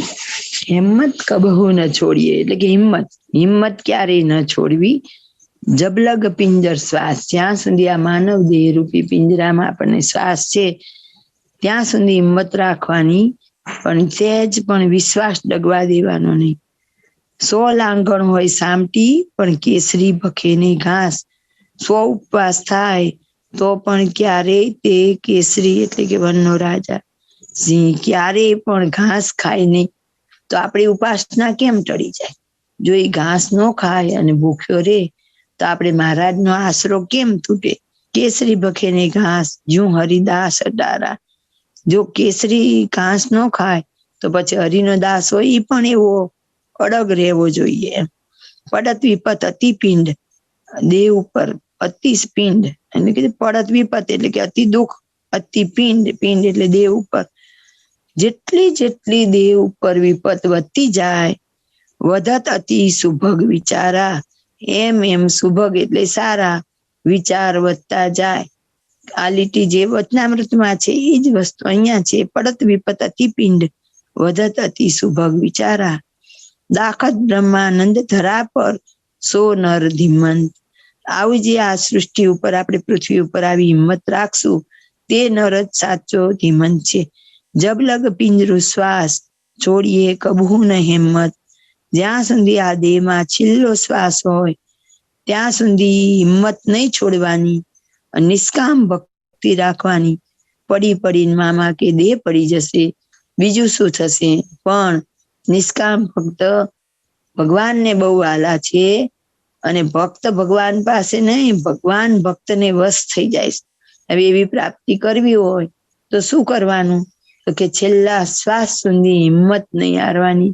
બાપાશ્રીની બીજી જ વાતમાં કડવા ભક્તની વાત છે કે કડવા ભક્તની બાજુમાં મહારાજ ઉભા હોય, પેટમાં સૂળ આવે તો પણ કડવા ભક્ત એમ કે આ કડવો તમને એમ નહીં કે મને આ મટાડો. તો આપણે પણ એવા બનવાનું છે. ભલે આ વાત સાંભળતા આપણે 100 વાર સકામ થતા હશું, તેમાંથી 10 વાર ઓછા થશું. ધીમે ધીમે નિષ્કામ ભક્તિ તરફ આગળ તો વધવું જ પડશે. આપણે હવે આગળ ભક્તોએ કેવા દુઃખ સહન કરેલા છે એ વાંચીએ, પછી એને મગજમાં રાખીએ ને વિચારીએ કે ત્યારે તો એવી દવા પણ નહોતી અને તો પણ મહારાજના સંતોએ આટલું બધું કષ્ટ સહન કરેલું છે. સ્વામિનારાયણ સંહિતા અધ્યાય 34 ધૈર્ય યંત્ર. ભગવાનના ભક્તને ભૂંડા દેશકાળનો જોગ થાય કે સુખ દુઃખનો જોગ થાય ત્યારે શુભ વિચાર રાખીને ધીરજ રાખવી, પણ અકળાવું નહીં. પૂર્વે પણ મોટા મુક્તોને મહાકષ્ટ થયા છે, તો પણ શુભ વિચાર કરીને ધર્મ સહિત પ્રભુ ભજતા તો આપણને દુઃખ થાય તેમાં શું નવાય? માટે ભજનમાં ખબરદાર રહેજો. મહામોટા મુક્તાનંદ સ્વામી, તેમને પણ 8 વર્ષ સુધી ક્ષય રોગનું દુઃખ રહ્યું, તેથી ગળ્યું ચીકણું કાંઈ ખવાતું નહીં. અને મહામોટા સામળિયા ચૈતન્યાનંદ સ્વામીને હરસનું દુઃખ ઘણા વર્ષ રહ્યું. જ્યારે સવારે દિશાએ જાય ત્યારે 10 વાગ્યા સુધી ખાડે બેસી રહે, ત્યારે દિશા ઉતરે તે દુઃખ હતું. ઉભા સંદાસ નહોતા. 10 વાગે કેટલા વાગે જતા હોય? 3-4 વાગે જતા હોય ને તો આપણું વિચારી લેવું. અને મોટા નૃસિંહાનંદ સ્વામીને પણ હરસનું મહાદુઃખ હતું. અને નિત્યાનંદ સ્વામીને પણ આંખમાં પડળ ઉતરાવ્યું તેનું દુઃખ 1 વર્ષ રહ્યું. અને આનંદાનંદ સ્વામીને પણ સર્વ અંગને વિશે સંધિવાનું દુઃખ ઘણા વર્ષ રહ્યું. મહામોટા આત્માનંદ સ્વામીને પણ 25 દિવસ અન્ન ખવાણું નહીં અને પલોઠી વાળીને એક આસને બેસીને દેહ ત્યાગ કર્યો. મહાનુભાવાનંદ સ્વામીને પણ 2 વર્ષ પક્ષઘાતનું દર્દ રહ્યું. બ્રહ્મચારી વાસુદેવાનંદ સ્વામીને પણ બંધકોષનું દર્દ હતું. સર્વનિવાસાનંદ સ્વામીને પણ બળતરાના મહાદુઃખે શરીર બળીને જાંબુડા રંગ જેવું થતું, તે દર્દ 5 વર્ષ રહ્યું. અક્ષરાનંદ સ્વામીને પણ હરસનું દુઃખ આમળ નીકળી પડતી, તે ઘણા વર્ષ રહ્યું. સમાધિવાળા સિદ્ધાનંદ સ્વામીને પણ હરસ, સારણગાંઠ, ગળધરીનું મહાદુઃખ ઘણા વર્ષ રહ્યું. અદ્ભુતાનંદ સ્વામીને પણ આંખનો ડોળો નીકળી ગયેલ, આંખોમાંથી પાણી ઝરે, તે દુઃખ 3 વર્ષ રહ્યું. શ્રીહરિના હર હંમેશના સહવાસી સુકમુનિને 4 વર્ષ તાવ અને ફેરાનું દર્દ દેહ પર્યંત રહ્યું. ગોપાળાનંદ સ્વામીના સહવાસી હરિહરિયાનંદ સ્વામી ધ્યાનના અભ્યાસીને 24 કલાકમાં 100 વાર જંગલ જવું પડતું. વિચાર બધાય કરી લઈએ કે એક દિવસમાં 100 વાર, અને ત્યાર તો બહાર જવાનું હતું, એટલી વાર એમને નાવાનું. હવે 24 કલાક ને 100 વારમાં તમે ભાગાકાર કરીએ તો 1 કલાકમાં 4 વાર, એટલે દર 15 મિનિટ થઈ. હવે એમાં બહાર જવાનું તો એમનો આખો દિવસ ક્યાં? અને પાછું આગળ કીધું છું ધ્યાનના અભ્યાસી, અને તો પણ દર 15 મિનિટે. હવે કલ્પના કરી લઈએ, ત્યારે આવી કોઈ દવા નહોતી, બાટલા ચડાવતા નહોતા, કઈ હતું નહીં. એટલે જેને જે તકલીફ હોય ને શરીરમાં, ત્યારે આમાં પકડી લેવાનું કયા સ્વામીને કઈ હતી, એને રોજ યાદ કરવાના. 100 વાર જંગલ જવું પડતું. એવું ઝાડાનું દર્દ 2 વર્ષ રહ્યું. મોનોભક્ત ગઢડેથી વૃત્તા લઈ ગયા. પછી ખંભાત સુખમુનિના સમાગમ અર્થે ગયા. ત્યારે હરિહરિયાનંદ સ્વામીએ મોના ભક્તને કાનમાં કીધું, જે સુખમુનિને કહેજો હવે દુઃખ સહન થતું નથી, તેથી દયા કરે. મોને ભક્તે ખંભાત જઈને સુખમુનિને કાનમાં કહ્યું. ત્યારે સુખમુનિ કહે, તે તો ધામમાં ગયા. ગોપાળાનંદ સ્વામીની સાથે રહેનાર વિજયાત્માનંદ સ્વામી મંડળ સહિત ઉમરેઠમાં હતા. ત્યાંથી તેમણે એક ભક્તને ગોપાળાનંદ સ્વામી પાસે વૃત્તાલય મોકલ્યો. તેણે સ્વામીને કહ્યું, જે વિજયાતાનંદ સ્વામીને બહુ દુઃખ થાય છે. ત્યારે સ્વામી કહે, તે તો ધામમાં ગયા. રઘુનાથાનંદ સ્વામીને 2 વર્ષ વાયુનું દુઃખ થયું. બદ્રીનાથાનંદ સ્વામીને 2 વર્ષ પક્ષઘાતનું દુઃખ થયું. તેમાં દેહ ત્યાગ થયો. ધર્મધુરંધર આચાર્ય શ્રી અયોધ્યા પ્રસાદજી મહારાજને પણ મંદવાડ. ધર્મધુરંધર આચાર્ય શ્રી રઘુવીરજી મહારાજને પણ મંદવાડ. ધર્મધુરંધર આચાર્ય શ્રી ભગવત પ્રસાદજી મહારાજને પણ ભારે દુઃખ થયા. પછી દેહ પડ્યો. પરમ ભગવદી દાદા ખાચરને પણ 11 દિવસ સુધી પેશાબ બંધ રહ્યો. તેમજ વ્યવહારમાં પણ શત્રુ સંકટ દેહ પર્યંત હતું. એટલે જીવા ખાચર નું હતું ને, મહારાજ પાછા એમને દર વખતે દહીં ખવડાવીને મોકલે રાજકોટ કોર્ટમાં જવા માટે, અને તો દર વખતે હારીને પાછા આવે. તે મહારાજ ધામમાં ગયા પછી જીત્યા, તો એમને કોઈ દિવસ વિશ્વાસ ગયો. સર્વસ્વ અર્પણ બળી રાજાને જેમ કરી દીધું હતું, અને તો પણ એમને આ 2 દુઃખ હતા. હવે આમાંનું એકે આપણે છે. ઉત્તમાનંદ સ્વામીને પણ બળતરાનું દુઃખ 2-3 વર્ષ રહ્યા પછી દેહ પડ્યો. સ્વરૂપાનંદ સ્વામીને પણ અંત સમયે મહાદુઃખ થયું. બળતરા બહુ થતી. ત્યારે શ્રીજી મહારાજ બોલ્યા, આત્મા કો ક્યાં ચૂવા કાટતા હૈ? એમ કહીને દાદા ખાચરના દરબારમાં સભા ભરીને શાંતિ કરી. સ્વામી પોતે આત્માને બ્રહ્મરૂપ દેખતા હતા, તો પણ શાંતિ ન થઈ. મુક્તાનંદ સ્વામીના શિષ્ય શાંતાનંદ સ્વામીને પણ બંધકોષનો રોગ, બહુ પીડા. કોઈ વખત તો 7-8 દિવસે માંડ દસ્ત ઉતરે, તો પણ નિરંતર ભજન કરતા અને ગોપાળાનંદ સ્વામી પાસે રહેતા. ગઢડામાં ગુમાનજીપાડા મહારાજની સેવામાં રહેતા. તે શ્રીજી ધામમાં ગયા પછી વાસુદેવ ચરણદાસજી નામે સાધુ થયા. તે વૃતાલય રહેતા. તેમને અંત સમયે શૂન્યવાયુનું દુઃખ થયેલ. કોઈને ઓળખે નહીં, બોલવાની શુદ્ધિ નહીં, બેભાન સ્થિતિ. એમ દેહ ત્યાગ થયો. મૂડીમાં સ્વામી જગજીવનદાસજીને પણ શૂન્યવાયુનું બહુ દુઃખ, એમ જ દેહ ત્યાગ થયો.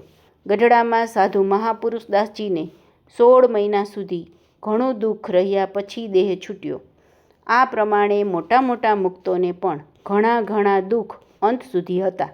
માટે ભગવાનના ભક્ત દેહધારી હોય તેમને દેહને યોગ્ય કરીને દેહના દુઃખ આવે તે શુભ વિચારથી સહન કરી પોતાની સ્થિતિમાં જ રહે છે. સ્થિતિ મૂકીને ગાંડા ઘેલા થતા નથી. અજ્ઞાની જીવો દેહ આદિકના દુઃખે ગાંડા ઘેલા થાય. પરમેશ્વરને મૂકીને દુઃખની નિવૃત્તિ માટે રાત દિવસ ઉદ્યમ કર્યા કરે છે, પણ પ્રભુ કૃપા મરજી વિના એકેય દુઃખ મટતું નથી. ઇતિ ધૈર્યપત્રી સમાપ્ત. અહીંયા પછી આગળ કીધું છે, ખલક મલક હોય ખાખ, એક દિન અંબર અવન કી, બ્રહ્મા કીટ પર્યંત રહે નહીં દેવ કવન કી, કહાં રાવ કહાં રંગ, कहाँ सूर असुर कहावे। वियत पीड़ ब्रह्मांड कोऊ जग रहन न पावे। कहाँ इंद्र चंद्र दुंदड़ हूँ उच्च नीच अंतराल का। कहे ब्रह्मानंद गुरुचरण बीन सबे चवीना काल का। इति श्री सजानंद स्वामी शिष्य देवचरणदास मुनि विरचिते श्री स्वामिनारायण संहिता मध्ये शनिकथा तथा धैर्यपत्री कथन नामे 34મો ચિંતામણી થયો. ખલક મલક હોય ખાક એટલે આ બાવા હોય ને એવા બધા ગમે તે હોય એમ ખલક આખી દુનિયાના કોઈ પણ હોય. એટ દિન અંબર અન્ન કી ગમે એટલું એની પાસે અન્ન હોય અંબર જેટલું. બ્રહ્મા કીટ પર્યંત રહે નહીં દેહ કવન કી. કીટ થી બ્રહ્મા લગી કોઈનો પણ દેહ હોય એ એકદમ કઈ જેવો છે એવો ને એવો તો રે જ નહીં. કહા રાવ કહા રંગ કહા સુર અસુર કહાવે. રાજા હોય કે રંગ હોય, સુર હોય કે અસુર હોય. વિતત પિંડ બ્રહ્માંડ જેને પણ પિંડ ને બ્રહ્માંડ માં જોવો કોઈ જગ રહન ન પાવે. કોઈ પણ આ જગમાં અવિનાશી રહ્યો નથી. ગમે તે જન્મ્યો તેને મૃત્યુ નક્કી જ છે. કહા ઇન્દ્ર ચંદ્ર દુદંત હું ઉચ્ચ નીચ અંતરલકા. આ બધા ઊંચો નીચો હું ઇન્દ્ર ચંદ્ર ગમે તે વિચારો કોઈનો દેહ અખંડ અવિનાશી રહ્યો નથી. જન્મ્યા તે જવાના નક્કી જ છે. રિટર્ન ટિકિટ થયેલી જ છે, ખાલી આપણને ખબર નથી એટલું જ છે. તો જે આવે તે સહન કરવું. કહે બ્રહ્માનંદ ગુરુ ચરણ બિન સબે ચવીના કાલ કા. જેને આવા અનાદિમુક્ત જેવા ગુરુ નથી મળ્યા તે તમામ કાળના ચવાણા છે. એનો મતલબ કે એમને ફરીથી લખ 84માં એમાં ફરવાનું. એટલે કાળના ચવાણા પણ મહારાજ અને મુક્તોની કૃપામાં આવી ગયા. એમને અનુવૃત્તિમાં રહી નિષ્કામ ભક્તિ કરી તો એને તેડવા ચોક્કસ મહારાજ આવે. એટલે કાળના ચવાણા નથી. તો અહીં તો ઉલટાનું દેહધારીને દુઃખ હતું. આપણે દેહ છે તો ભૂખ લાગે, ઊંઘ આવે, કઈક દર્દ થાય, નાવું પડે, જવું પડે, પણ પછી મૂર્તિ સુખમાં તો આ કઈ વિઘ્ન જ નથી. તો એ વિચાર કરી અને હિંમત રાખી આમાંથી જેને કઈ તકલીફ હોય ને એ સ્વામીને યાદ કરી લેવા અને એના નામનું રટણ કરવું. હજી એટલું નથી તો હિંમત આવી જાય. તો આજથી આપણે એવું નક્કી કરીએ કે આટલી બહેનો માંથી બહુ અરજી નહીં લખીએ મહારાજને, થોડીક અરજી ઓછી થશે મહારાજને. ધીરજ આખ્યાન કડવું 12. નિષ્કુળાનંદ કાવ્ય ધીરજ આખ્યાન કડવું 12. પ્રગટ્યાન ઋષિજી પ્રહલાદને કાજજી બહુ રાજી થઈ બોલ્યા મહારાજજી. માગો માગો પ્રહલાદ મુજ થકી આજજી આપું તમને તે સુખનો સમાજજી.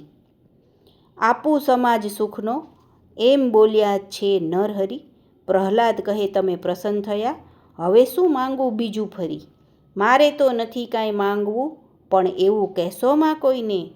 પંચ વિષયમાં પ્રીત જીવને માગશે રહ્યા છે જેમાં મોઈને.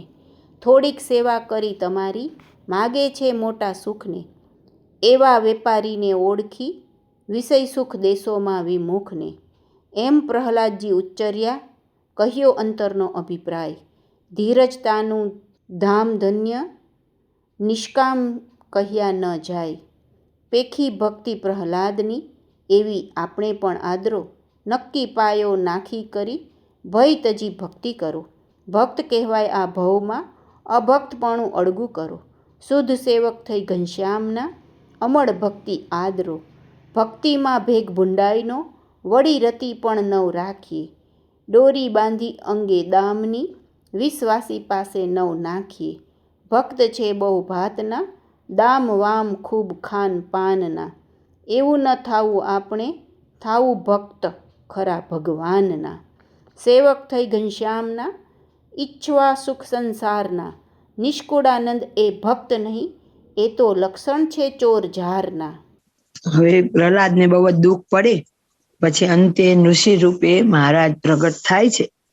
એટલે પ્રજ્ઞાન ઋષિજી પ્રહલાદને કાજી પોતે પ્રગટ થઈને કીધું માંગો માંગો ભક્ત, તમારી જે ઈચ્છા હોય તે માંગે. તો પ્રહલાદજી કેટલું સરસ માંગે છે. આટલું બધું દુઃખ હતું તો પણ એમ કે છે કે એમણે તો બધું કીધું કે તમે જે માંગો તે આપું, સુખનો સમાજ આપું. પણ પ્રહલાદજી કે મારે તો કઈ માંગવું નથી જ, પણ આજ પછી તમે બીજા કોઈને આવું કહેતા નહીં. કારણ કે જીવ પાત્ર ન હોય તો કે શું માંગશે? તો કે પંચ વિષયમાં પ્રીતમાં હોય તો કે શું માંગશે? તો કે માંગી માંગીને આ જગતનું સુખ, નાશવંત એવું સુખ માંગશે. તો પાછા કેવી રીતે? તો કે થોડીક સેવા કરી તમારી, માંગે છે મોટા સુખને. એટલે કે ને આપણે છેતરવા નીકળ્યા છીએ ભગવાનને એમ. અંતે સંતને તેડા હોય એમાં કીધું છે 80 વર્ષે વર વરવા. તો કે આપણે શું કરીએ? તો કે ભગવાનને છેતરીએ છીએ. થોડુંક કંઈક કરીએ ને, આટલી સેવા કરીને અમે તો આટલા વર્ષથી માળા કરીને, આટલા વર્ષથી હું તો ડુંગળી લસણ નથી ખાતી ને પૂજા કરું છું, તોય ભગવાન તમે કેમ મારી હારે આમ કરો? ભગવાન કે તારી જેવી કેટલી માળામાં રોજ આવે, 2 ઓછી કરી દે, નથી જોતી મારે. એવા વેપારીને ઓળખી વિષય દેશોમાં વિમુખને, એને વિમુખ કહી દીધા પ્રહલાદજીએ તો, કે જે ભગવાન પાસે મૂર્તિના સુખ સિવાય કંઈ પણ માંગે એ કેવા છે? તો કે વેપારી છે, સોદો કરે છે, તો એ વેપારી કહેવાય. અને એ વિમુખ છે, વિષય સુખ દેશોમાં વિમુખ ને. એમ પ્રહલાદજી ઉતર્યા, કયો અંતરનો અભિપ્રાય. એમના અંતરમાં જે હતું એમણે કીધું કે ભગવાન આજ પછી કોઈને માંગવાનું કહેશો નહીં. તીર્થતાનું ધામ ધન્ય નિષ્કામ કહ્યા ન જાય. તો કે કેટલા એમને કષ્ટ પડ્યા હતા, તો પણ એમનામાં કેટલી ધીરજ રહી અને કેવા નિષ્કામ ભક્ત થયા. આવા ભક્તોને યાદ કરીએ. એ શેના માટે કરવાના હોય? તો કે આપણી અંદર એવો ગુણ કેળવાય. જેની અંદર જે ગુણ હોય એનું જ્યારે આવી રીતે ચરિત્ર ગાવામાં આવે ત્યારે આપણામાં એ ગુણ કેળવાય, એના માટે આપણે ગાતા હોય. પણ આપણે પછી એવું માનીએ કે આપણે તો કારણ સત્સંગ વાળા, આપણે પરોક્ષનું નામ ન લેવાય. તો આપણે આ પ્રહલાદજી જોડે કંઈ છીએ?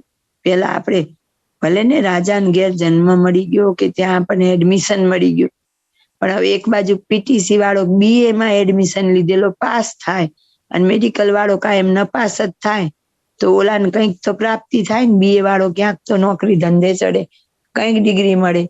તો આપણે આમાં રહીને જો આ કે ગુણ કેળવીએ નહીં, તો અહીંયા આપણને આગળ કહી દીધું એવા જ છીએ. અને આવડા મોટા નિષ્કુળાનંદ સ્વામીજીને યાદ કરી, મામા તુલસીદાસને યાદ કરી, વિવેકાનંદને યાદ કરે, ગાંધીજીને યાદ કરે, હનુમાનજીને યાદ કરે. આપણે એવું કહીએ કે આપણે બીજા કોઈનું નામ ન લેવાય, તો એ આપણી કેટલી બધી હદે મૂર્ખામી છે. આપણે સમજીને વિવેકપૂર્વક બોલવું જોઈએ કે કોના નામ લેવાનું ના પાડી. પાછા પિક્ચર જોવા તો જઈએ તો સલમાનનું, હોલીન તેલીનું એનું નામ લેવાય, આનું નામ લે તું ઉપાસના ભંગ થઈ જાય. અરે ભાઈ જરાક તો વિચાર કરો.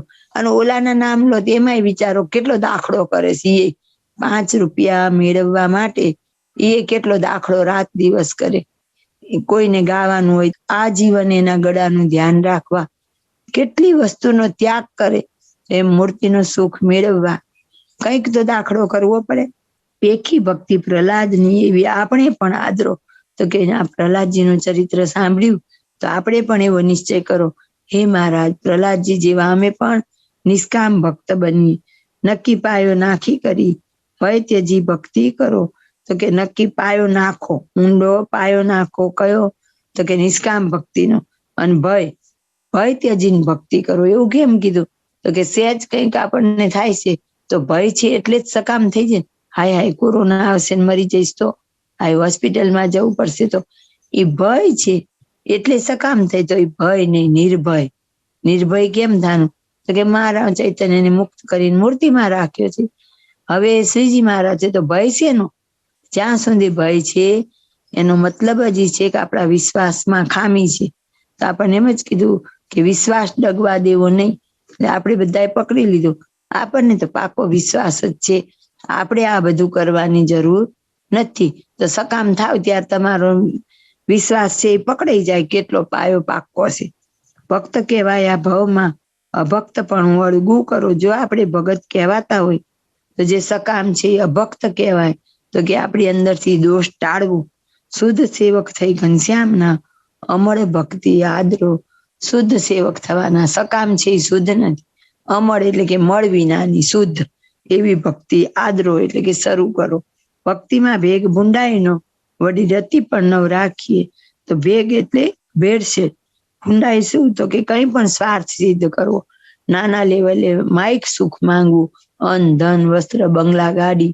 પછી એથી આગળ નીકળીએ તો કે માન સન્માન પ્રસિદ્ધિ, પછી કોઈના હૃદયનું જાણવું, કંઈક આપણી અંદર એવો ગુણ આવ્યો હોય તો 2-5 જણને આશીર્વાદ દેવા, જાઓ ભગવાન તમારું સારું કરી દેશે ને તમારો દીકરો થશે ને દીકરી થશે ને કાં તો હાજો થઈ જશે ને પછી આવીને હરક કરે તમે કીધું તું ને દીકરો થઈ ગયો, એટલે આપણી ગાડી તો ક્યાં ઉતરી જાય. તો કે એવું કઈ નહીં, એવી સોદાવાળી સ્વાર્થ સિદ્ધ કરવાની કોઈ ભક્તિ નહીં, શુદ્ધ ભક્તિ કરવાની. દોરી બાંધી અંગે દામની, દોરી એટલે આપણે દોરી બાંધીએ ને તો કેવી, તો કે દમ ભાઈદ્રોસ, આપણે મહારાજને મુક્તોને છેતરવાનો. આપણે કેવડા મોટા ભક્ત છીએ એવો બાહ્ય આડંબર કરીએ છીએ, અને એવી રીતે આપણે વિશ્વાસી પાસે નવ નાખીએ તો કે બીજાને છેતરવાની એવી જે આપણી જે વૃત્તિઓ છે ને એને ટાળી અને ભગવાનના ભક્ત બનવાનું છે. આપણે કામ થોડું કરીએ ને વધારે બતાવીએ, ભજન ઓછું કરીએ ને વધારે બતાવીએ, આ બધો દંભ છે. આજ્ઞા પાડતા ન હોઈએ, થોડુંક આડું અવડું કરતા હોઈએ અને 12 વાત થાય ને એટલે તરત ચાલુ પડી જાય. અમારે તો કોઈ દિવસ ડુંગળી લસણ અમે જિંદગીમાં એ ખાતા નથી. અમે ગોળો 3 વાર ગળીએ, પણ કર્યું ને એને ગાવાનું નથી કર્યું ને એને ગઈને આગળ વધીએ કે મારામાં આ ખામી છે.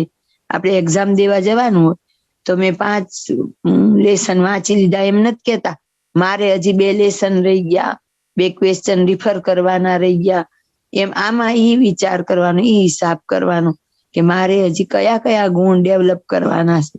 મારામાં શ્રદ્ધા, અહિંસા, બ્રહ્મચર્ય, ધીરજ, ક્ષમા, દયા, આ બધા કેટલા ગુણ ડેવલપ થયા ને કેટલા નથી થયા. મારે કેટલું હજી ન્યૂન બનવાનું છે, દાસ ભાવ કેટલો કેળવવાનો છે. તો એવો વિચાર કરીએ તો આપણામાં ધીમે ધીમે ધીમે ગુણ કેળવાય. પણ છે એનું ગાણું કરીએ તો નવો જે અધૂરપ છે એની ત્રુટિ પૂરી નહીં થાય તો એમાં આગળ વધવાની ઈચ્છા નહીં થાય. અને આપણે સહેજ માઇક સૂક્ષ્મ એવો દાખલો કરતા હોય તો કઈ એમાં આપણે એટલા બધા પોસરાવાની જરૂર નથી. હવે એક ખાલી નરેન્દ્ર મોદીને યોગીને જો ટાર્ગેટ કરીએ, નજર સામે રાખીએ તો એને તો દેશભક્તિ કરવી છે, મૂર્તિનું સુખ નથી પામવું. દેશભક્તિ માટે 70 વર્ષની ઉંમરે ખાલી 2.5-3 કલાક આરામ કરે, હજી પ્લેનમાં ચડે ઉતરે તો હેન્ડલને હાથે ન પકડે, અને આપણે મરતા મરતા મંદિર પહોંચીએ. મહારાજ કે આવ્યું કે રે ગાડું. ત્યાં તો આપણને એમ થઈ જાય કે યાર તમે કેટલી સેવા કરી લીધી, કેટલો ઉજાગરો કરી લીધો, મને બહુ જ થાક લાગ્યો. આ તો વિદેશની ટૂર માંથી આવે તો એ તરત કામે, તો એમાંથી પ્રેરણા લેવાની. પ્રેરણા એની સારું હોય ને બધામાંથી લેવાય કે આ લોકો ખાલી ભલે કદાચ એને રાજકારણમાં પ્રસિદ્ધિના રાગ હોય તો ભલે ને રહ્યા, પણ એને સામે કામ તો કરે છે ને. જે પ્રાપ્તિ છે કે ઊંઘ વગર, એક પણ રજા વગર, કોઈ પણ લાંચ લીધા વગર શુદ્ધતાથી દેશભક્તિ કરે તો કદાચ મારા કરતા તેના ઉપર મહારાજની પ્રસન્નતા વધારે બનશે. કેમ તો કે પેલા એ શુદ્ધ સાત્વિક માનવી તો બન્યા, આપણે તો શુદ્ધ સાત્વિક માનવી જ નથી બનતા. ભગતની તો ક્યાં વાત કરવી. ભક્ત છે બહુ ભાતના, દામ બામ, ખૂબ ખાનપાનના, તો કે સત્સંગમાં બધી પ્રકારના ભક્ત હોય. દામ બામ તો કે ધન સંપત્તિ પૈસો, પછી કે ખૂબ ખાનપાનમાં અહીંયા આવે સમય આમ કોઈ પણ જગ્યાએ એટલે આપણે વખાણ કરીએ ઘરે જઈને શું મૂર્તિ સરસ હતી, બહુ સારું ધ્યાન ભજન થયું, ભજન ઘણું થયું, ધૂન ઘણી કરી. એમને અહીંયા તો શેરડીનો રસ જેટલો પીવો હોય એટલો મળે, તળબૂચ તો એટલા સરસ હતા ને ખાવા હોય એટલા મળે. અરે રસોઈમાં તો 2 સ્વીટ હતી, ઓલું ફરસાણ હતું. અહીંયા તો ડાઇનિંગ ટેબલ કેટલા સરસ હતા, સ્વચ્છતા કેટલી સરસ હતી. 5 જગ્યાએ તો કાઉન્ટર હતા, ખાવાની, રહેવાની, પીવાની, હરવા ફરવાની. ઉતારા કેટલા વીઆઈપી સરસ હતા. જમવા વળી આપણે વીઆઈપી માં ઘૂસી તો ઈ જ આપણી આ સિદ્ધિઓ આડી આવી. આપણે વળી શેના વીઆઈપી, અને આપણે વળી વીઆઈપી માં ઘૂસી જાય. આપણી જાતને આપણે વીઆઈપી ગણી લઈ. દાસના દાસ થતા શીખવાનું. આ નાની નાની વાતમાં ખબર પડે કે આપણે કેટલી જગ્યાએ આગળ જરાક ઘૂસ મારીએ છીએ. એવું ન થાવું, આપણે થાવું ભક્ત ખરા ભગવાનના. તો કે એવા ન બનવું, ખરા ભક્ત બનવું. જે મુકા ખાચરે કરી સેવા, રતનજીને મિયાજીએ કરી એવા થવું. સેવક થઈ ઘનશ્યામના, ઈચ્છવા સુખ સંસારના. નિષ્કુળાનંદ કે એ ભક્ત નહીં, એ લક્ષણ છે ચોર જારના ચોર, અને જાર એટલે વ્યભિચાર. તો કે એમના લક્ષણ છે જે આવું બધું કરે.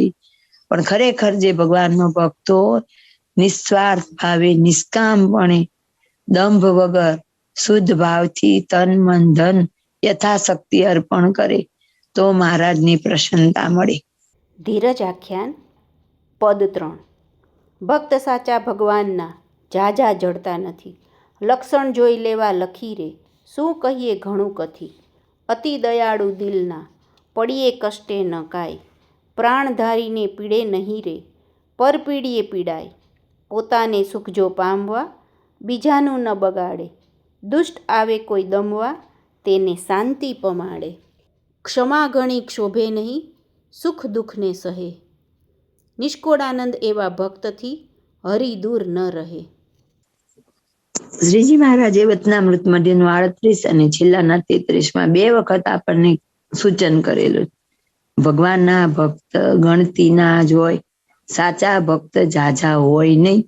તો એવું કેમ કેવું પડ્યું? ભક્ત તો આખા સંસારમાં છે. તો કે ભક્ત ઝાઝા ન હોય, સાચા ભક્ત. બાકી આગળ કીધા દામ બામ ને ખૂબ ખાન પાન ના. તો અહીં ફરીથી નિષ્કુળાનંદ સ્વામી એ જ વસ્તુ રિપીટ કરે છે. ભક્ત સાચા ભગવાનના ઝાઝા જડતા નથી. હવે લક્ષણ જોઈ લેવા લખી રે, શું કહીએ ઘણું કથી. મારા જીભથી હું શું બહુ બોલું, તમારે એના લક્ષણ જોવા. સાચા ભક્ત કેવા હોય? તો કે અતિ દયાળુ દિલના, પડે કષ્ટ ન કાંઈ. તો કે કેવા હોય? તો કે અતિ દયાળુ હોય. કાય શબ્દ છે ને એ પ્રાસ માટે પણ કાયર છે. પણ એ કષ્ટ પડે તો પણ કાયર ન થાય એવા હોવા જોઈએ. એટલે આપણે અત્યારે કેટલા સંતોનું કેટલું વર્ણન સાંભળ્યું, એમાંનું હજી આપણને 1% પણ તકલીફ નથી. એટલે આની સ્મૃતિ કર્યા કરવી એટલે આપણને થોડીક તકલીફ ઓછી લાગશે. પ્રાણ ધારીને પીડે નહીં રે, પર પીડે પીડાય. તો સાચો ભગવાનનો ભક્ત હોય પ્રાણધારી. પ્રાણધારી એટલે મનુષ્ય એકલા નહીં, પછી કીડી મકોડી કોઈ પણ હોય એને પ્રાણધારી જ કહેવાય. એને પણ દેહ તો છે ને. હવે આપણે કીડી જતી હોય અને એ પોતાની ડોલ ઝટ દઈને નાખી દીધી અને ઓલી તણાતી હોય, ત્યારે આપણે વિચારવું કે મોટું પૂર આવ્યું છે ને એમાં હું તણાયું છું, મને જે વેદના થાય એટલી એને થાય. પછી બટેટા કુકરમાં બાફીને બેનો આમ કરીને સિંકમાં પાણી જવા દે. હવે આપણી ઉપર ગરમ ગરમ પાણી કોક રેડે તો એવો સહેજ વિચાર કરવો, જે જીવ મારામાં છે ને એ જ જીવ એમાં છે. ત્યાર તમને ખબર પડશે કે દેહ જ બદલાણો છે, જીવ નથી બદલાણો. સાવણીમાં લઈને મકોડો હોય ને આમ ઢસડીને બહાર લઈ જઈએ તો આપણને એમ થાય ને કે કંઈક મોટું તોફાન આવ્યું છે, વંટોળ આવ્યો છે ને એમાં હું આમ ગોટે ચડી છું. વિચાર કરવો, સાવણીમાં લઈએ તો હળવાશથી લઈ, કરોડીઓ લઈએ તો હળવાશથી લઈને બહાર ફેંકી આવીએ. એવું ઝીણું ઝીણું થોડુંક આપણામાં પેલા દયા નામની ચીજ તો હોવી જોઈએ કે નહીં. પર પીડે પીડાય, બીજાની પીડા જોઈને એને પોતાને કષ્ટ થાય, એને સાચો ભગવાનનો ભક્ત કહેવાય. પોતાને સુખ જો પામવા બીજાનું ન બગાડે. મને કંઈ સારું મળે એના માટે હું બીજાનું ભલ બગડતું હોય. હવે આપણે બહેનોને દેખ સામાન્ય ટેવ કેવી હોય, ગેલેરીમાં ઉભા ઉભા વાળ નાખવાની, આપણા ઘરમાં રે, બીજાના ઘરમાં જ જવાના હોય તો એ આપણી ભૂલ. પછી બહાર કચરો વાળે ને તો એક બીજી બેન એકલી બહાર હોય ને એટલે બાજુવાળાના આંગણામાં જ ભેગું કરે. કૂતરાને હેઠ નાખે ને તો પોતાનું ઘર સામે નહીં નાખવાની, પાડોશીનું ઘર સામે નાખવાની. આ બધું સૂક્ષ્મ વિચારવું જોઈએ કે આવું કરાય ખરું. મામાએ કીધું ને એમ, આત્માને પૂછવું કે આ બધું યોગ્ય કરું છું, આ કરાય કે નહીં. કામવાળા પાસેથી કામ કઢાવવાની ટેકનિક કેટલી સરસ હોય બેનો. ગમે એમ કરીને એને પણ શું ફેર પડે? નાનું કામ એક કરાવ્યું ને 50 રૂપિયા આપી દઈ તો ઘર ઘસાઈ જાય. પણ ના, એને કેમ ચૂસી લેવાની કળા તો આપણે એવા પારંગત હોઈએ ને એટલે 2 કામ વધારે ખેંચાઈ લેવા. આ સૂક્ષ્મ બધું વિચારવું. આપણે ક્યાં મોટા યુદ્ધ લડવા જવાના હતા, પણ આજુબાજુ આપણાથી બીજાને તકલીફ નથી પડતી. એક નાનામાં નાની ચીજ કે આપણે સમય હોય કે કઈ પ્રસંગ હોય અને બધા બેઠા હોય ને એટલે જાણીતા આવે ને એને આપણે વચ્ચે ઘુસાડીને બેસાડીએ. એકની વચ્ચે જરા જગ્યા કરવા બીજા 10 થી 12 જણ ખસે તો એ આપણા આત્માને પૂછાય યોગ્ય છે? આરતી માટે દરવાજામાં ઉભા રે, પાછળ વાળા બધાને આરતી ન થાય તો યોગ્ય છે? મારું હાલવું ચાલવું ખાવું પીવું બેસવું ઉઠવું એક પણ ક્રિયા બીજાને વિઘ્ન રૂપ નથી ને એનો વિચાર કરવો જ. અને એના માટે કઈ મોટા શાસ્ત્ર કે સિદ્ધાંત કે નિયમ કઈ ભણવા જવા ન પડે. સહજ આપણને ખ્યાલ હોય જ છે કે કોઈક બીજા ઉભા રહે ત્યારે આપણને કેવું આકરું પડતું હોય, તો આપણને ખબર પડવી જોઈએ મારે કેમ વર્તવું જોઈએ. લાઈનમાં આવે તો કે ભાખરી કઈ ઓછું હોય, ક્યારેક રસોઈ ખોટી હોય, બીજી બનતી હોય તો હું મારું મારા સગાનું કરી લઉં. પણ ત્યારે એમ ન થાય કે મારું ઘર હોય તો હું બીજાને જમાડીને પછી જ જમું ને. સારી પંખા નીચે જગ્યા લઈ લઉં, સારું ઓશીકું ગોતી લઉં, સારું ગાદલું ગોતી લઉં. મારે પછી ગેસ્ટ આવવાના હોય તો જયારે મોટો સમય હોય તો 15નો કેટલી ટ્રકો ગાદલા લાવે સંસ્થા. રાજકોટ ને બધેથી ગાદલા ખૂટી ગયા તોય રોજે રાડ ગુમ. અગાસીમાં જઈએ, એક રૂમમાં આંટો મારવા જઈએ, 3 ગાદલા ઉપર માણસો સૂતા હોય. ઘરે 3 ગાદલામાં આપણે સૂતા હશે તો શું કે પૂછીએ તો 2 દિવસ પછી અમારે મહેમાન આવવાના છે, 2 દિવસ અહીં ઘણા જતાય રહેવાના હોય તો એ એડજસ્ટ ન થઈ જાય. પણ લાવીને સંસ્થા થાકી જાય ને તોય પૂરું ન પડે. તો કર્મ બાંધવા આવ્યા કે કર્મ ઘટાડવા આવ્યા. 3 ગાદલામાં હોવાનું ન હોય. કોકને કદાચ તકલીફ હોય નાવા જવા દેવા પડે ને તોય આપણે તો જીદ્દીલા ન જવા દઈએ. આપણા ઉતારાના બાથરૂમ તો બગડવા જ ન જોઈએ. મારું ગાદલું બગડવું જ ન જોઈએ. એક રૂમમાં 2 3 જણા જ રહીએ. ત્યારે આપણને આત્મબુદ્ધિ કેમ નથી? જો બાપા વિશે કે સંસ્થા વિશે આત્મબુદ્ધિ હોય તો જેટલું ઘર માટે કરીએ ને એટલું જ ખાલી કરીએ ને તો બાપા દોડીને આવે કે હા તું ખરી મારી. પણ આપણને ક્યારેય એવી ભાવના ન થાય કે સંસ્થાને કહી દઈએ કે અમે 2 દિવસ પછી આવવાના છીએ, બીજાનો ઉતારો આપજો. એક હરિભગત એવા મેં જોયા છે કે જે એમના ઉતારામાં આવેલા, કાયમ એમને 2 રૂમ વાળો ઉતારો છે તો 1 રૂમ તો બીજાને જ આપે.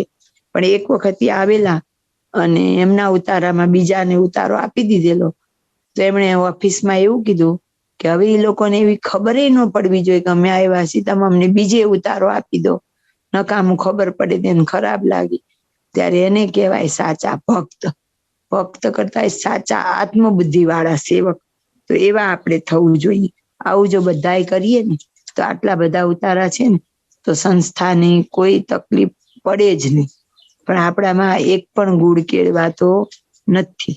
દુષ્ટ આવે કોઈ દમવા તેને શાંતિ પમાડ. તો કે ઉપરથી કોઈ દુષ્ટ આવે ને, બાપા શ્રી માનકુઆમ બિરાજમાન હતા અને કોઈ મારવા આવેલો પથ્થર ત્યારે પછી બાપા શ્રી એને સમાગમ કરવા ભૂતથી દીવાન ને એ લોકો આવેલા. તેમને ખબર પડી કે બાપા તો માનકુવા પધારેલા. એ લોકો પણ ત્યાં આવેલા ને બધા સમાગમ કરતા. એમાં કોઈ મોટો પથ્થર નાખ્યો, બાપા શ્રીને વાગ્યો નહોતો પણ તરત ઓલા બધા સેવકો હતા ને ઉભા થઈ ગયા શોધખોળ કરવા, કોણે નાખ્યો કોણે નહીં.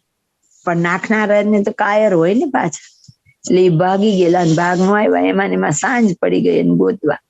પછી બાપાશ્રીએ કીધું કે તમને હાથમાં આવે તો તમે શું કરશો? તો કે અમે એને દંડ ફટકારશું.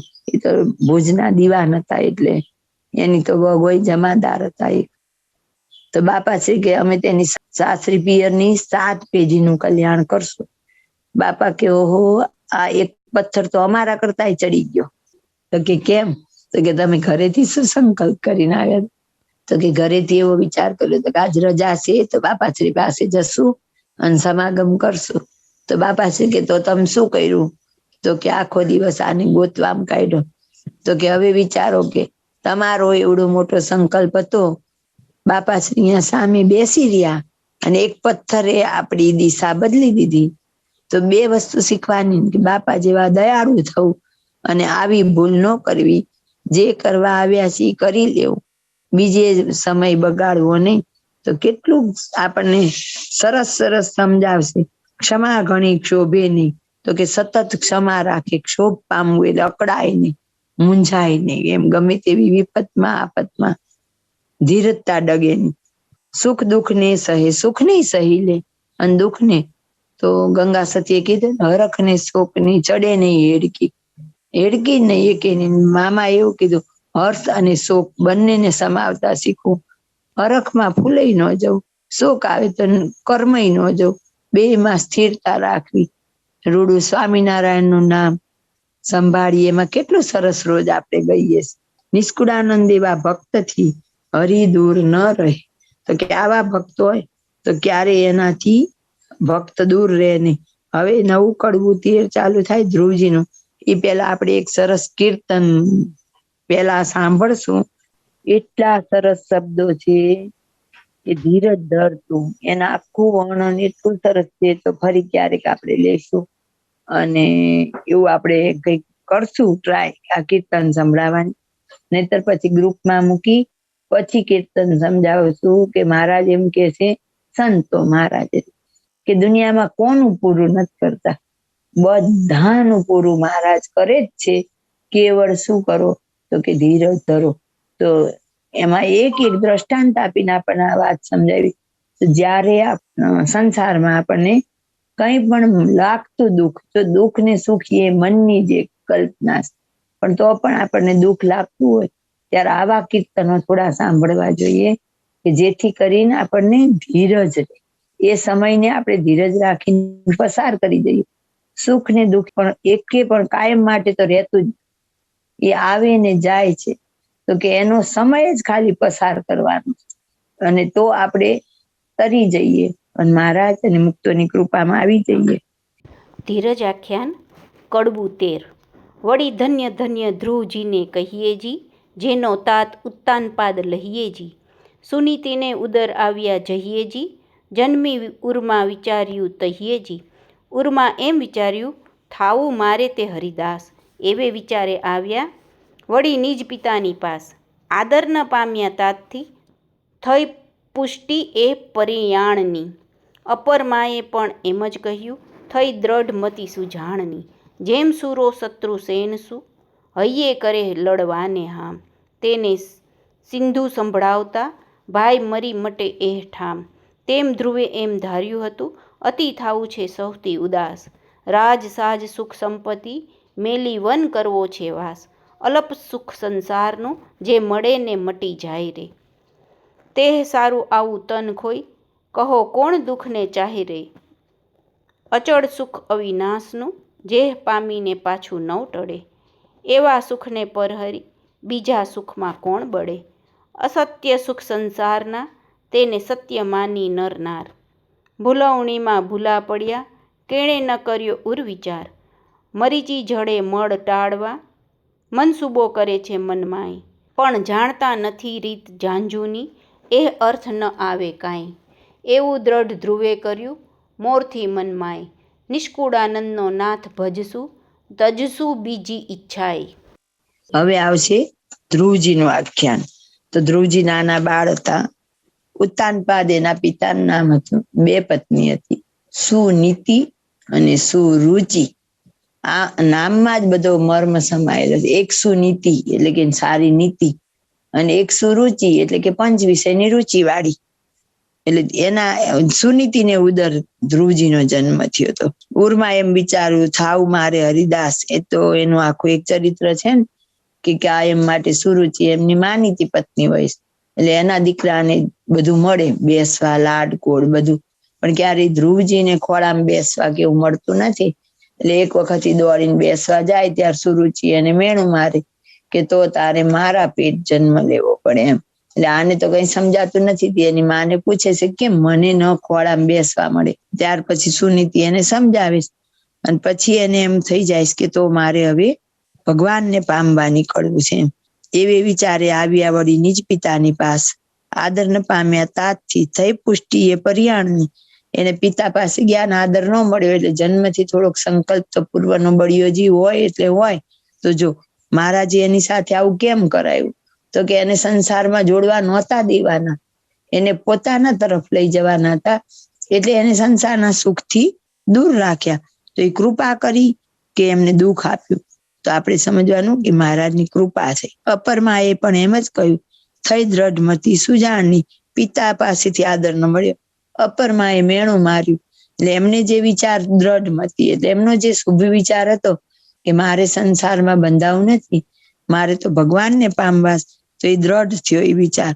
જેમ સુરુ શત્રુ સેન હૈયે કરે લડવાને હામ. કોઈ જેમ સુરવીર હોય છે જેમ જેમ સામે બળવાન શત્રુ હોય ને એમ એને જોશ વધતું જાય. તેને સિંધુ સંભળાવતા ભાઈ મરી મટી જામ સિંધુડા રાગ ગાય, જેથી સૈનિકોમાં હિંમત ને જોશ વધે.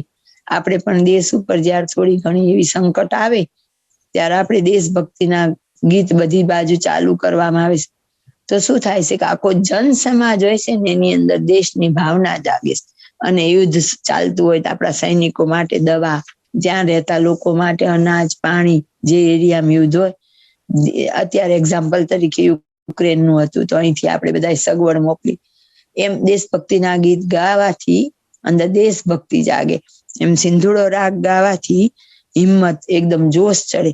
તો કે એવા એ ગાય. તેમ ધ્રુવે પણ એમ ધાર્યું હતું, અતિ થાવું છે સૌથી ઉદાસ, સંસારના દેહ ને દેહના સગાથી મારે ઉદાસ થવું.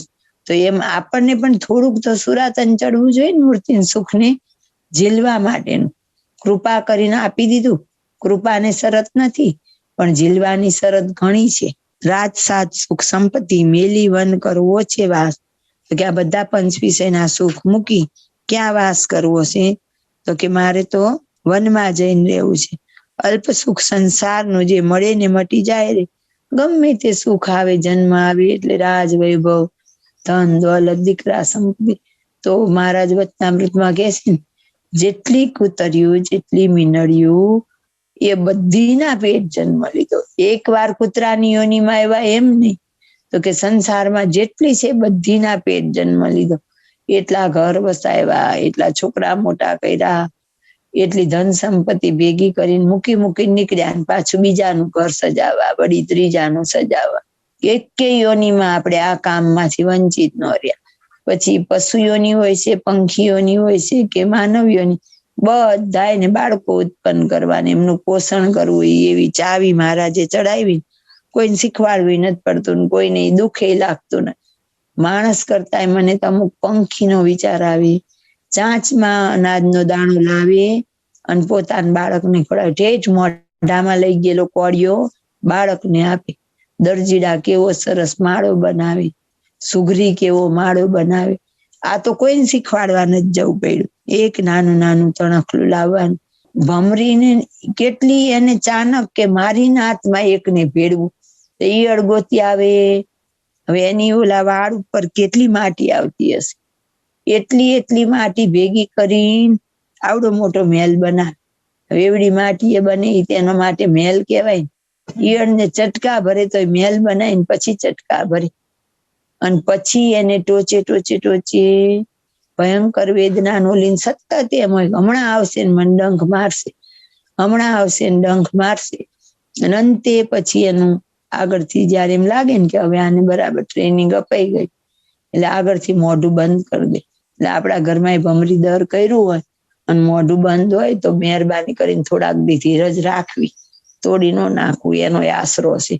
કેટલી મહેનત એને કર્યું હોય, સફાઈ આપણી માટે થઈ, પણ કાં પેલા ન કરવા દેવું, પણ થોડીક દયા રાખવી કે કેટલી મહેનત થઈ. એક એની કલ્પના કરીએ કે કેટલી માટી આવતી હશે. અને એટલી લાવીને કેટલા દિવસ દાખલો કરે. ત્યારે એક દર બનાવે, પછી એક ઈયળ ગોતે, પછી એને ચટકા ભરીને પાછ પૂરી દે. પછી ઓલી જે અંદર છે ને એ ઈયળે પોતે હિંમત કરવાની, એ દરને તોડીને બહાર આવવાની, પછી ભમરી બની જાય. આપણે બધા ગઈએ છીએ ને કીટ ભ્રમરવત ન્યાય. તો કે આપણને પણ મુક્તો એવી રીતે દાન રૂપી ચટકા ભરે છે. અને ઘણી વાર ભાઈ આપણને કે છે ને પ્રવચનમાં કે આપણે છીએ તો હોજમાં જ, એમ મૂર્તિમાં આશીર્વાદ આપી દીધા, મૂર્તિમાં છીએ પણ બખ્તર પહેરેલું છે, એટલે આપણને સુખની અનુભૂતિ નથી થતી. તો એના માટે આવા મુક્તોના વચન રૂપી આપણને ચટકા ભરવામાં આવે. અને એમાં આપણે કેળવાતા જઈએ બહાર નીકળીએ. જો આપણે દયા ખાઈને ભમરીનું દર તોડી દઈએ તો એ જે ઈયળ છે એ ભમરી નથી બનતી, પણ એ આપણે કહીએ ને પેરેલિસિસ એવી બને. પણ જો એનો પ્રયત્ન કરીને નીકળે તો ભમરી જેવી જ ભમરી બની જાય. એમાં અનાદિમુક્ત જેવા જ અનાદિમુક્ત થઈએ. પણ આવો સાધારણ દાખલો તો કરવો પડે. થોડાક એમના જેવા ગુણ, આત્મબુદ્ધિ, નિષ્ઠા બધા કેળવવા પડે. એમ ધ્રુવે પણ કેવી રીતે આદર્યું? તો કે બધા સંસારમાંથી ઉદાસ થઈ અને મારે તો કે ભગવાનને મેળવવા, અલ્પ સુખ સંસારનું જે મળે ને મટી જાય તે સારું. આવું તન કોઈ કહો કોણ દુઃખ ને ચાહે. સકામ ભક્ત થઈ જશું, ધીરજતા ડગી જશે, ઉપાસના તૂટી જશે, તો બીજો દેહ તો પાછો છે જ. વળી પાછું એના એ ચક્કર અચળ સુખ વિનાશીનું, જે પામીને પાછું નવ ટળે. એક વાર મૂર્તિ સુખમાં આવી ગયા પછી ક્યારેય આ સંસારની એક પણ આધિ વ્યાધિની ઉપાધિ આપણને અડવાની નથી. એવા સુખને પરહરી બીજા સુખમાં કોણ બળે. મૂર્તિ સુખ પાસે આ બધા જ સુખ તો નાશવંત છે.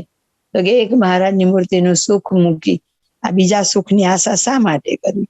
અસત્ય સુખ સંસારના તેને સત્ય માની નરનાર ભૂલવણીમાં ભૂલા પડ્યા. જેણે ન કર્યો ઓર વિચાર, આખી જિંદગી એક મકાન બનાવતા તો એની આખી જિંદગી નીકળી જાય. એવડી મોટી લોનો લે, આખી જિંદગી દાખલો કરે, અંતે એમ થાય કે મેં કર્યું શું. આજ કરોડપતિ અબજપતિ યુક્રેનમાં હશે, તેની હાલત અત્યારે કેવી હશે. આપણે ભૂકંપ આવ્યો તો જેને ઘર બહાર નહોતા એને સુખ હતું, કારણ કે ટેવાયેલા જ હતા રોડ ઉપર રહેવા. ઉપરથી એને તો ગોદડા, સારી સારી રસોઈ બધું મળતું, જેને પેલા નહોતું મળતું. પણ ઓલા એસી વાળા, ડનલોપની ગાદી વાળા, એને પ્રોબ્લેમ થતા. મરીચી જડે મળ ટાળવા, મરીચી એટલે ઝાંઝવાના જળ, મળ ટાળવા. તો કે આપણે એવી ઈચ્છા કરીએ કે આ જળ મળે, મારો મળ ટળે, કે હું નાહી ધોઈને સ્વચ્છ થઉં. મનસુબા કરે છે મનમાં, એવી ઈચ્છા રાખીએ તો એ શક્ય નથી. પણ જાણતા નથી રીચ ઝાંઝુની, એ અર્થ ન આવે કાંઈ. એ તો મૃગજળ છે, એ આપણે જાણતા નથી કે મારા કોઈ કામમાં આવવા નથી. એમ સંસારના બંગલા, બેનોને તો સોનાની એક બળતરા. મહારાજ કે સુવર્ણ અમને દીઠું ગમતું નથી. બેન કે અમે દીઠું મૂકતા નથી. એક બેન તો મને એવા મળેલા, આમ તો પારકા કામ જેવું જ કરે, સિલાઈ કામ ને એવું. મારે કે એક મોંઘો હાર બનાવો છે, એક મારી અપેક્ષા.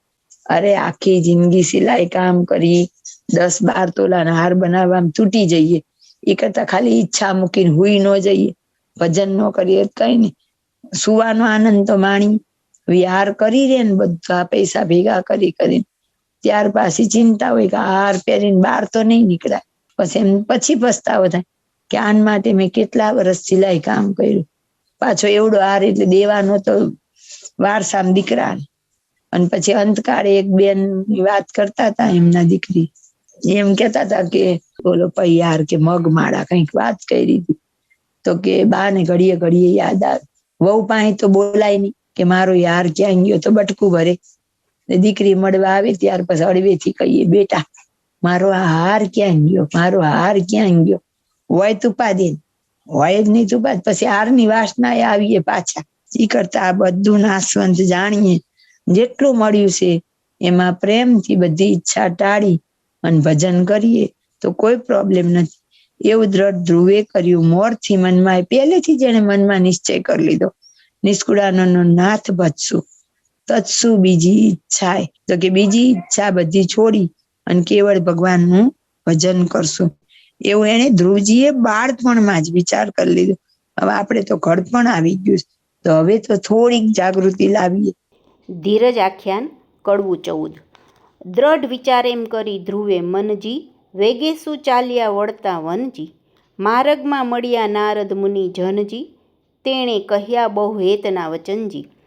વચન કહ્યા બહુ હેતના, વળી આપ્યો મંત્ર અનૂપ.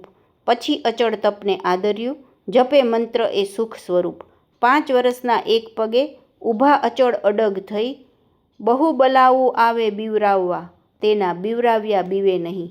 શિયાળ વ્યાળ કરી કેસરી, વાઘ વાનર વૃક વીજુ વળી. ભૂત પ્રેત રાક્ષસ રાક્ષસી, વૈતાલ વૈતાલી મળી. હોહોકાર હુંકાર કરે, કરે કાનમાં ક્રૂર ઉચ્ચાર. મારો મારો ખાવો ખાવો કહે, પણ ન ડરે ધ્રુવજી લગાર. અન્ન જળ તજી આરંભ્યું, કઠણ તપ જે કહેવાય. તજી લાલચ તનની, આદર્યો એ ઉપાય. ખરી ટેક ખટ માસ સુધી, ઊભા રહ્યા એક પગે. અસુર સુર આશ્ચર્ય પામ્યા, દેખી તપ ધ્રુવજીનું દગે. પ્રભુ મળ્યા સારું પરહર્યું, સર્વે શરીરનું સુખ. રાજી કરવા રમાપતિ, અતિ દિયે છે દેહને દુઃખ. મેલી મમ્મત હિંમત કરી, પરહરી ખોટા સુખની આસ. આકરું તપ આદર્યું, જોઈ પામ્યા જન મન ત્રાસ. ધરણી લાગી ધ્રુજવા, ડગવા લાગ્યા દિગપાળ.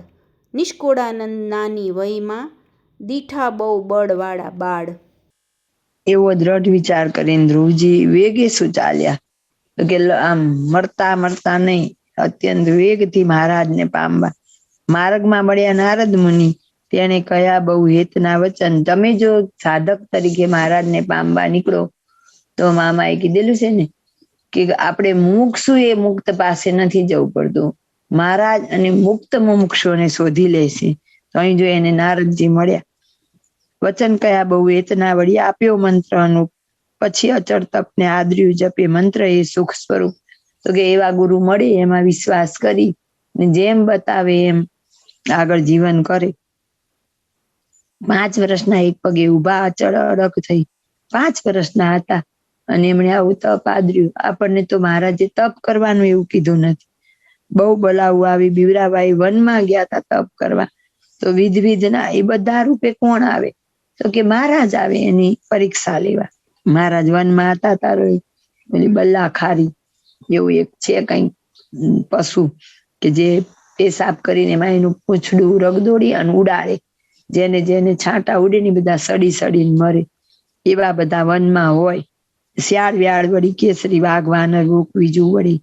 તો કે આપણને ખબર જ છે કે જંગલમાં જઈએ તો શું શું હોય? તો કે શિયાળ ને સર્પ ને સિંહ વરુ ને આ હિંસક પ્રાણીઓ બધા ટૂંકમાં હોય. આગળ પાછા કે ભૂત પ્રેત ને રાક્ષસ રાક્ષસી, વૈતાલ વૈતાલ આ બધી ભૂત પ્રેત ની નાત છે. તો બધા શું કરે? તો કે બધા એને બીવડાવવા. કારણ કે આ સુરીને કોઈ સુરી તો ગમતા ન હોય એટલે એ પેલું કામ શું કરે? ડરાવવાનું. તો આપણી અંદર ભય ન રહેવું જોઈએ. મામાએ કીધું ને કે ભય તો ભગવાનના ભક્તને સહેજ પણ હોવો જ ન જોઈએ. તો આ બધું જે વર્ણન આપ્યું ને એ એવું આપ્યું કે ભગવાનના માર્ગમાં ભગવાનને મળવા નીકળીએ ત્યારે વિધના ભય આવે, અષ્ટસિદ્ધિનો નિધિ પણ આવે, પણ સાથે સાથે ભય આવે. તો એ આપણી કસોટી છે કે આપણે કેટલા મેચ્યોર થયા છે, આપણને કેટલી ડર આપણી અંદર કેટલો છે. ડર તો જવો જ જોઈએ. તો હવે આમાં વચ્ચે ખાલી વર્ણન છે કે બધા એને બહુ હેરાન કરે છે એમ. અને અંજડે એમણે તો ત્યજી દીધું હતું. ધનના સુખની આસ ત્યજી દીધી. ખરી ટેક ખટ માસ સુધી એને ખરી 6 મહિના સુધી દ્રઢ ટેક રાખી. ઉભા રહ્યા એક પગે. અસુર સુર આશ્ચર્ય, અસુર અને સુર, દેવ અને દાનવ બંને આશ્ચર્ય પામ્યા દેખી તપ ધ્રુવજીનું. કારણ કે બેયને ચિંતા હોય કે આ કોણે વળી મનુષ્ય લોકમાં આવું તપ આદર્યું, વળી આપણું આસન લઈ લેશે. પ્રભુ મળ્યા સારું પર હર્યું, સર્વે શરીરનું સુખ. રાજી કરવા રમાપતિ અતિ દીએ છે દેહને દુઃખ. તો બાપાશ્રી આપણને એમ કીધું કે 6 મહિનામાં મૂર્તિ સિદ્ધ થઈ જાય જો ખારું ખાટું તીખું તમતમું આદિ કેના ભાવ ન રહે તો. તો અહીંયા કીધું 6 મહિના જેને તપ કર્યું તું, વધારે નહીં. મેલી મમત હિંમત કરી પર હરી ખોટ્યા સુખની આસ. તો કે આ સંસારના ખોટા જે સુખ છે એની આશા છોડી, માયા મમતા છોડી એમણે તપ કર્યું. આકરું તપ આદર્યું, જોઈ પામ્યા જન્મન ત્રાસ. જે લોકોએ જોયું સુર આસુર બધાના મનમાં એમ થયું કે આહા બહુ ભયંકર તપ આદર્યું. આપણને તો કોઈ તપ કીધું જ નથી. ધરણી લાગી ધ્રુજવા, ડગવા લાગ્યા દિગપાળ, એટલે 4 દિશાઓના દેવતા. નિષ્કુળાનંદ નાની વયમાં દીઠા બહુ બળવાળા બાળ. તો બધા એને આશ્ચર્ય થયું કે આ તો બહુ જ બળવાળા છે. તો આ બધા એના નામ ઇતિહાસમાં અમર થયા. તેમ છતાંય કોઈને હજી મહારાજ તો મળ્યા નહીં. હવે કદાચ આવી ગયા હોય તો આપણને ખબર નથી. પણ આ તપ જયારે આદર્યું ત્યારે પ્રહલાદને કે ધ્રુવને હજી આગળ બીજા આખ્યાન આવશે, પણ મહારાજની પ્રાપ્તિ કે મુક્તની પ્રાપ્તિ પણ નથી. અને આપણને મહારાજ મળી ગયા, મુક્ત પ્રત્યક્ષ મળી ગયા. તેમ છતાં એક સાધારણ વસ્તુમાં આપણી ધીરજ ડગી જાય. તો આમાં એની માતા સુનીતિ, એને કઈ નહીં થયું હોય. આપણે છોકરાને તાવ આવે ને તોય તરત જ કેટલી બાધા નાખડી. હવે આપણને ખબર જ હતી કોરોના ન થાય એના માટે આપણે રસી લેવાની. અને રસી લે ત્યારે સરકાર સાથે પેરાસિટામોલ પહેલા જ આપતી હતી કે રસી લેશે એને તાવ આવશે. તોય બધાય રસી લેવા જતા, 90% તો લગભગ જતા હતા. ખબર હતી કે લગભગ તાવ તો આવશે જ, અને તોય જાણી જોઈને લેતા. કેમ? તો કે મોટા કોરોનાથી બચવા નાનો તાવ ગ્રહણ કરતા હતા. એમ મોટા જન્મ મરણના દુઃખથી ટળવા, એમાંથી બચવા નાના નાના દેહના દુઃખ આવે એને સહન કરી લેવા. ધીરજ આખ્યાન કડવું 15. નિર્બળથી નથી નીપજતું એ કામજી, સિદ્ધ કરે કોઈ હૈયા માહી હામજી. ઘણું કઠણ છે પામવા ઘનશ્યામજી, જેણે પામીએ સુખ વિશ્રામજી. સુખ વિશ્રામ પામીએ વામીએ સર્વે વિઘન, તેમાં કસર ન રાખીએ રાખીએ પ્રગળ મન. ધારી ટેક ધ્રુવના સરખી ઉર આંટી પાડવી એમ, પામું હરી કે પાંડુ પંડને, કરું ધ્રુવે કર્યું હું તેમ. એમ ઓથ મોટાની લીએ ખોટતે ખોવા કાજ, ખાલી ન જાય ખેપ તેની જરૂર રીજે મહારાજ. પ્રહલાદ ધ્રુવની પેરે કરે સમજી ભક્તિ સુજાણ, તેથી અધિક કરવી નથી કરવી એને પ્રમાણ. એના જેવી જે આદરે સહે તને કષ્ટ બહુ ટાઢ, એમ કરતા હરી મળે ત્યારે પલટ્યો નથી કાંઈ પાડ. એના જેવી વળી આપણે ભલી ભાતે બાંધીએ ભેટ, ત્યારે પ્રસન્ન જન પર પ્રભુ ન થાય કહો કેમ નેટ.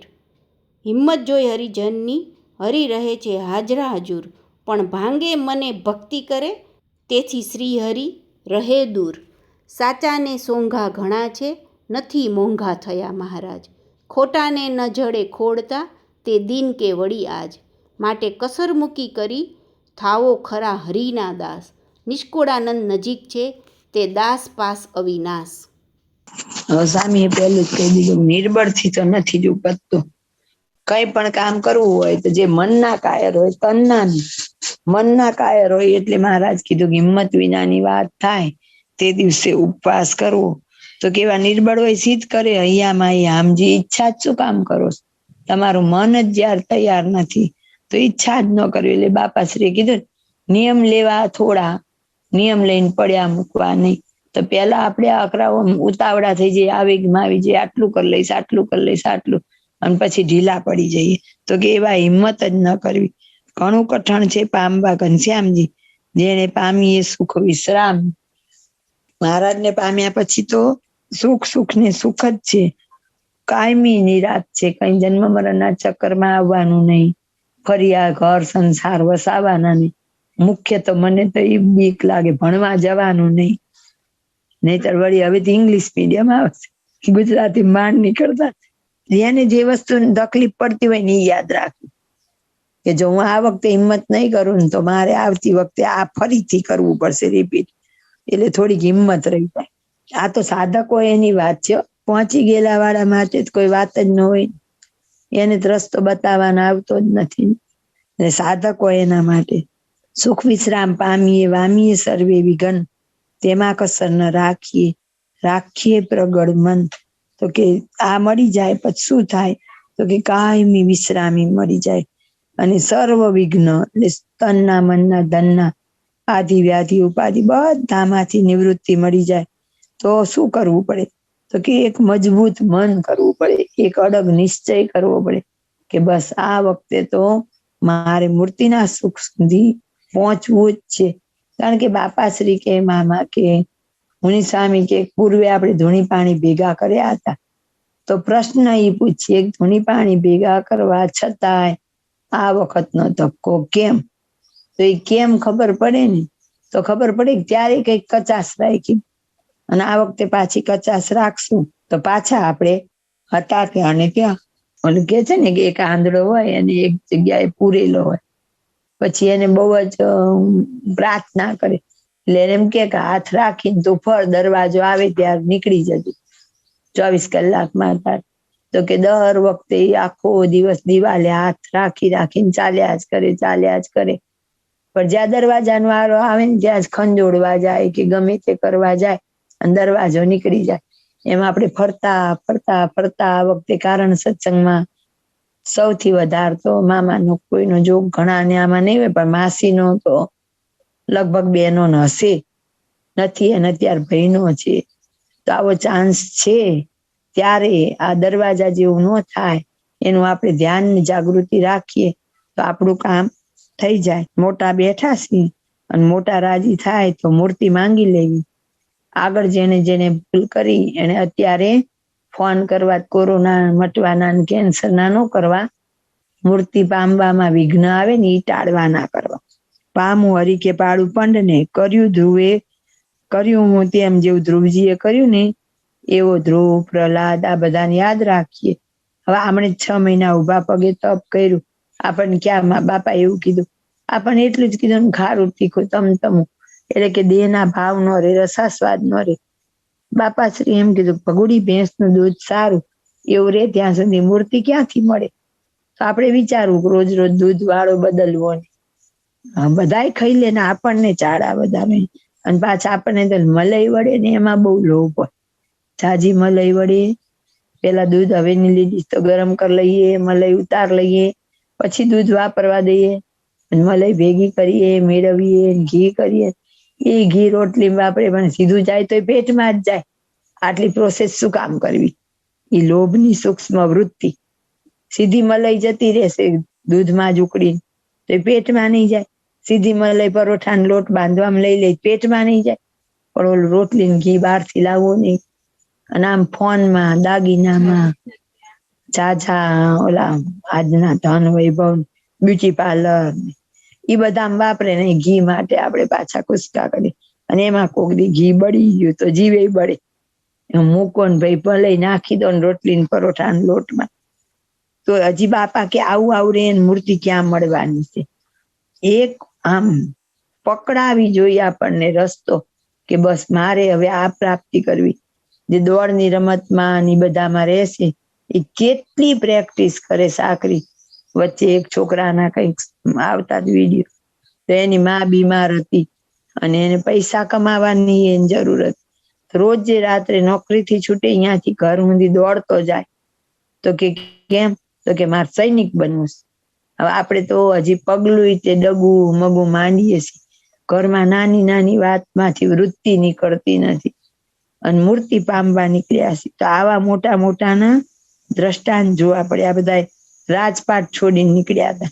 એમ ઓથ મોટાની લીએ ખોટ તે ખોવા કાજ. જે જન્મ મરણની ખોટ છે, આપણો શુભ અવસર આપણે ચૂકી જઈએ છીએ, એને ટાળવા માટે આવા મોટા મોટાના દાખલા લેવાય. કાયરના ન લેવાય. ખાલી ન જાય ખેપ તેની જરૂરી જે મહારાજ. એટલે આ વખત મહારાજ છે ને એ જયારે આપણને તેડવા આવે ને તો આપણે વાસના એ કરીને કે કોઈ પણ રીતે આપણે જોડાઈ રહીએ અહીંયા ને અને મહારાજને ફેરો ફોગટ જાય એવું ન કરવું. આપણે જ બધા શું કહી મોટા એ બિરુદ આપ્યું, અંતકાળે જરૂર તેડવા આવશું. પણ નથી ખબર મુનિ સ્વામી એને બધાએ કીધું તો ખરું તેડવા આવે, પણ ક્યાં મૂકે એ ખબર છે? તો તેડવા તો મામાનું બાપાનું પ્રોમિસ છે, મહારાજનું પ્રોમિસ છે. અંતકાળે મહારાજને જરૂર આવવું તેડવા. પણ એમણે કીધું જ છે ને સુખ દુઃખ આવે સર્વે ભેળું, તેમાં રાખજો સ્થિર મતી. ત્યારે એમણે કીધું મારો મૂકીને જે મારો આશરો મૂકી દે ને એને તેડવા નથી આવતો. પણ આપણે તો ઓલું હારું હારું લઈ લઈએ, પહેલી લીટી પકડી લીધી. પણ એના જન થયા, શરણાગત થયા, ખરેખર આશ્રિત બન્યા તો એ તેડવા તો આવશે. પણ વર્ષો ખેરને મૂકી દીધા. એવા તો કેટલાય દાખલા છે. કેમ? તો કે આપણી ઈચ્છા હોય, મામાએ કીધું ને લઈ જશે ત્યારે બતાવશે જો તું આ દેવલામાં મંડ્યો. તે જોઈને પાછા નંબા જરાક રહી જશું પૂજન અર્ચન કરવા. જાય મહારાજ. એ આ તો બધી એક લીલા છે. પણ જ્ઞાન મતલબ જ્યાં સુધી નિષ્કામ ભક્તિ ઉપાસના સર્વોપરી એ નથી થતું, બીજે ક્યાંક સેજ પણ સારપ મનાય છે, ત્યાં સુધી આપણો આ વખતનો મનુષ્ય જન્મ તો નકામો જ જશે. પ્રહલાદ ધ્રુવની પેર કરે સમજી ભક્તિ સુજાણ. પ્રહલાદે અને ધ્રુવે સમજણપૂર્વક ભક્તિ કરી હતી. તો સુજાણ એટલે સારો જે વ્યક્તિ છે એ કેવી રીતે કરે? તો કે સમજણપૂર્વકની ભક્તિ કરે. તેથી અધિક કરવી નથી. કરવી એને પ્રમાણ એને કરી એટલી જ કરવી છે. એથી અધિક તો આપણે કરવાની. ખરેખર તો આપણને કારણ સત્સંગમાં એટલું સુગમ કરી દીધું કે આવું તો આપણે કઈ કરવાનું નથી. એના જેવી જે આદરે સહેત અને કષ્ટ બહુ ટાઢ. તો કે દેહને તો દુઃખ થોડુંક પડવા દેવું પડે. હવે આપણે એસી કરી દંડલોપના ગાદલામાં ટેસ્ટથી બપોર જઈને હુઈએ તો હુઈ જઈએ કે ભજન કરીએ એ તો આપણે જ વિચાર કરવો પડે. એના જેવી જે આદરે સહેત અને કષ્ટ બહુ ટાળ, એમ કરતા હરી મળે ત્યારે પલટ્યો નથી કાંઈ પાડ. તો કે આવું કરીએ અને જો ભગવાન મળે તો કઈ એમાં આપણે ઉપકાર નથી કરતા. હવે અત્યારે ધારો કે 47 ડિગ્રી અમદાવાદમાં ની બાજુ છે અને બધા રાડો પાડે બહુ ગરમી છે, બહુ ગરમી છે. ત્યારે ગર્ભવાસમાં કેટલી ગરમી હશે. અહીં તો પંખો હશે, એસી વાળાને એસી હશે, તો અમુક જગ્યાએ હમણાં લાઈટ જતી રહી તો બધા ત્રાસી ગયા.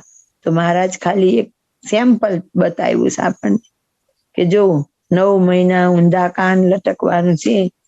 તો અહીંયા જ તમે અખતરો કરી લો કે 47 ડિગ્રીમાં ત્રાહિમામ થાય તો ત્યાં કેટલી ડિગ્રી હશે એ તો આપણને ખબર નથી. ક્યાંય હવા નથી, કાળું ઘોર અંધારું. અહીં અંધારામાં જતા બીક લાગે, અહીંયા અંધારામાં સતત ડરવાનું. એના જેવી વળી આપણે ભલી વાતે બાંધીએ ભેટ, ત્યારે પ્રસન્ન જન પર પ્રભુ ન થાય કહો કેમ ને. કેમ ભગવાન પ્રસન્ન નહીં થાય? મહારાજ અને મુક્તો કે એ રસ્તે ચાલશું તો આપણી ઉપર રાજી જ છે. હિંમત જોઈ હરિજનની, હરી રહે છે હાજર હજુર. તો કે એવા હરિજન હોય, હરિભક્ત હોય, એની હિંમત જોઈને મહારાજ તો હાજર હાજર જ ઉભા. જો આપણે ધીરજ આખ્યાન વાંચીએ છીએ ને તો વૃંદાવન સ્વામીની આજ્ઞા પાડવા. વૃંદાવન સ્વામી 165મી વાતમાં કીધું કે ધીરજ માટે ધીરજ આખ્યાન વાંચવું. તો ધીરજ રૂપી ગુણ કેળવવા માટે આપણે અત્યારે ધીરજ આખ્યાનનું હોમવર્ક કરીએ છીએ. પણ ભાંગે મને ભક્તિ કરે તેથી શ્રી હરિ રહે દૂર. સેજ તકલીફ આવે પણ મારાથી તો આ કેમ પડાય, મારાથી તો આ નથી થતું. હું બહારનું ન કહું તો સાસુ બોલે છે, એમ ન કરું તો નણંદ બોલે, ઘરવાળો બોલે, બીજા જન્મે બીજો, એમાં ક્યાં વાંધો ભગવાનને. એવી કાયર જેવી વાત કરીએ તો આ શંકાશીએ પહોંચે. સાચાને સોંગા ઘણા છે, નથી મોંઘા થયા મહારાજ. સાચા થઈને મંડે તો મહારાજ તો સાવ સરળ છે. ખોટાને ન જડે ખોડતા, તે દિન કે વળિયાદ ત્યારે નહોતા મળતા ખોટાની, અને આજ પણ મળવાના નથી. માટે કસર મૂકી કરી થાવો ખરા હરિના દાસ. બધી મનની નબળા હોય બધી ત્યાગ કરી ખરેખરા ભગવાનના ભક્ત બનીએ. નિષ્કુળાનંદ નજીક છે તે દાસ પાસ અવિનાશ. એવો જે દાસ હોય એની પાસે જ અવિનાશ ઉભા છે. મહારાજે આજના વચનામૃતમાં કીધું કે અંતર પડદે રહીને હું જ એને દુઃખ દઈને જોઉં છું કે તારામાં ધીરજ કેટલી છે. તો મહારાજ હંમેશા આપણી નજીક છે ને છે. તો કાયર શા માટે થવું? આપણને કઈક તકલીફ હોય, હોસ્પિટલમાં એડમિટ કર્યા હોય, ત્યારે આપણી આજુબાજુ આપણા દેહના સગા હોય ને તો આપણને હિંમત રહે, કઈ ન કરે, આપણું દુઃખે ન લે તો હિંમત રહે કે હા મારી બાજુમાં કોક છે. તો આપણે નિષ્કુળાનંદ સ્વામીએ પ્રોમિસ આપી દીધો કે આપણી બાજુમાં સદૈવ મહારાજને મુક્તો ઉભા જ છે. તો શેનાથી આપણે ડરવાનું? જય સ્વામિનારાયણ. વચનામૃત ગઢડા પ્રથમનું 61મું થયું. સહજાનંદ સ્વામી મહારાજની જય, બાપા શ્રીની જય, સદગુરુ શ્રીની જય, સ્વામિનારાયણ ભગવાનની જય, ઘનશ્યામ મહારાજની જય.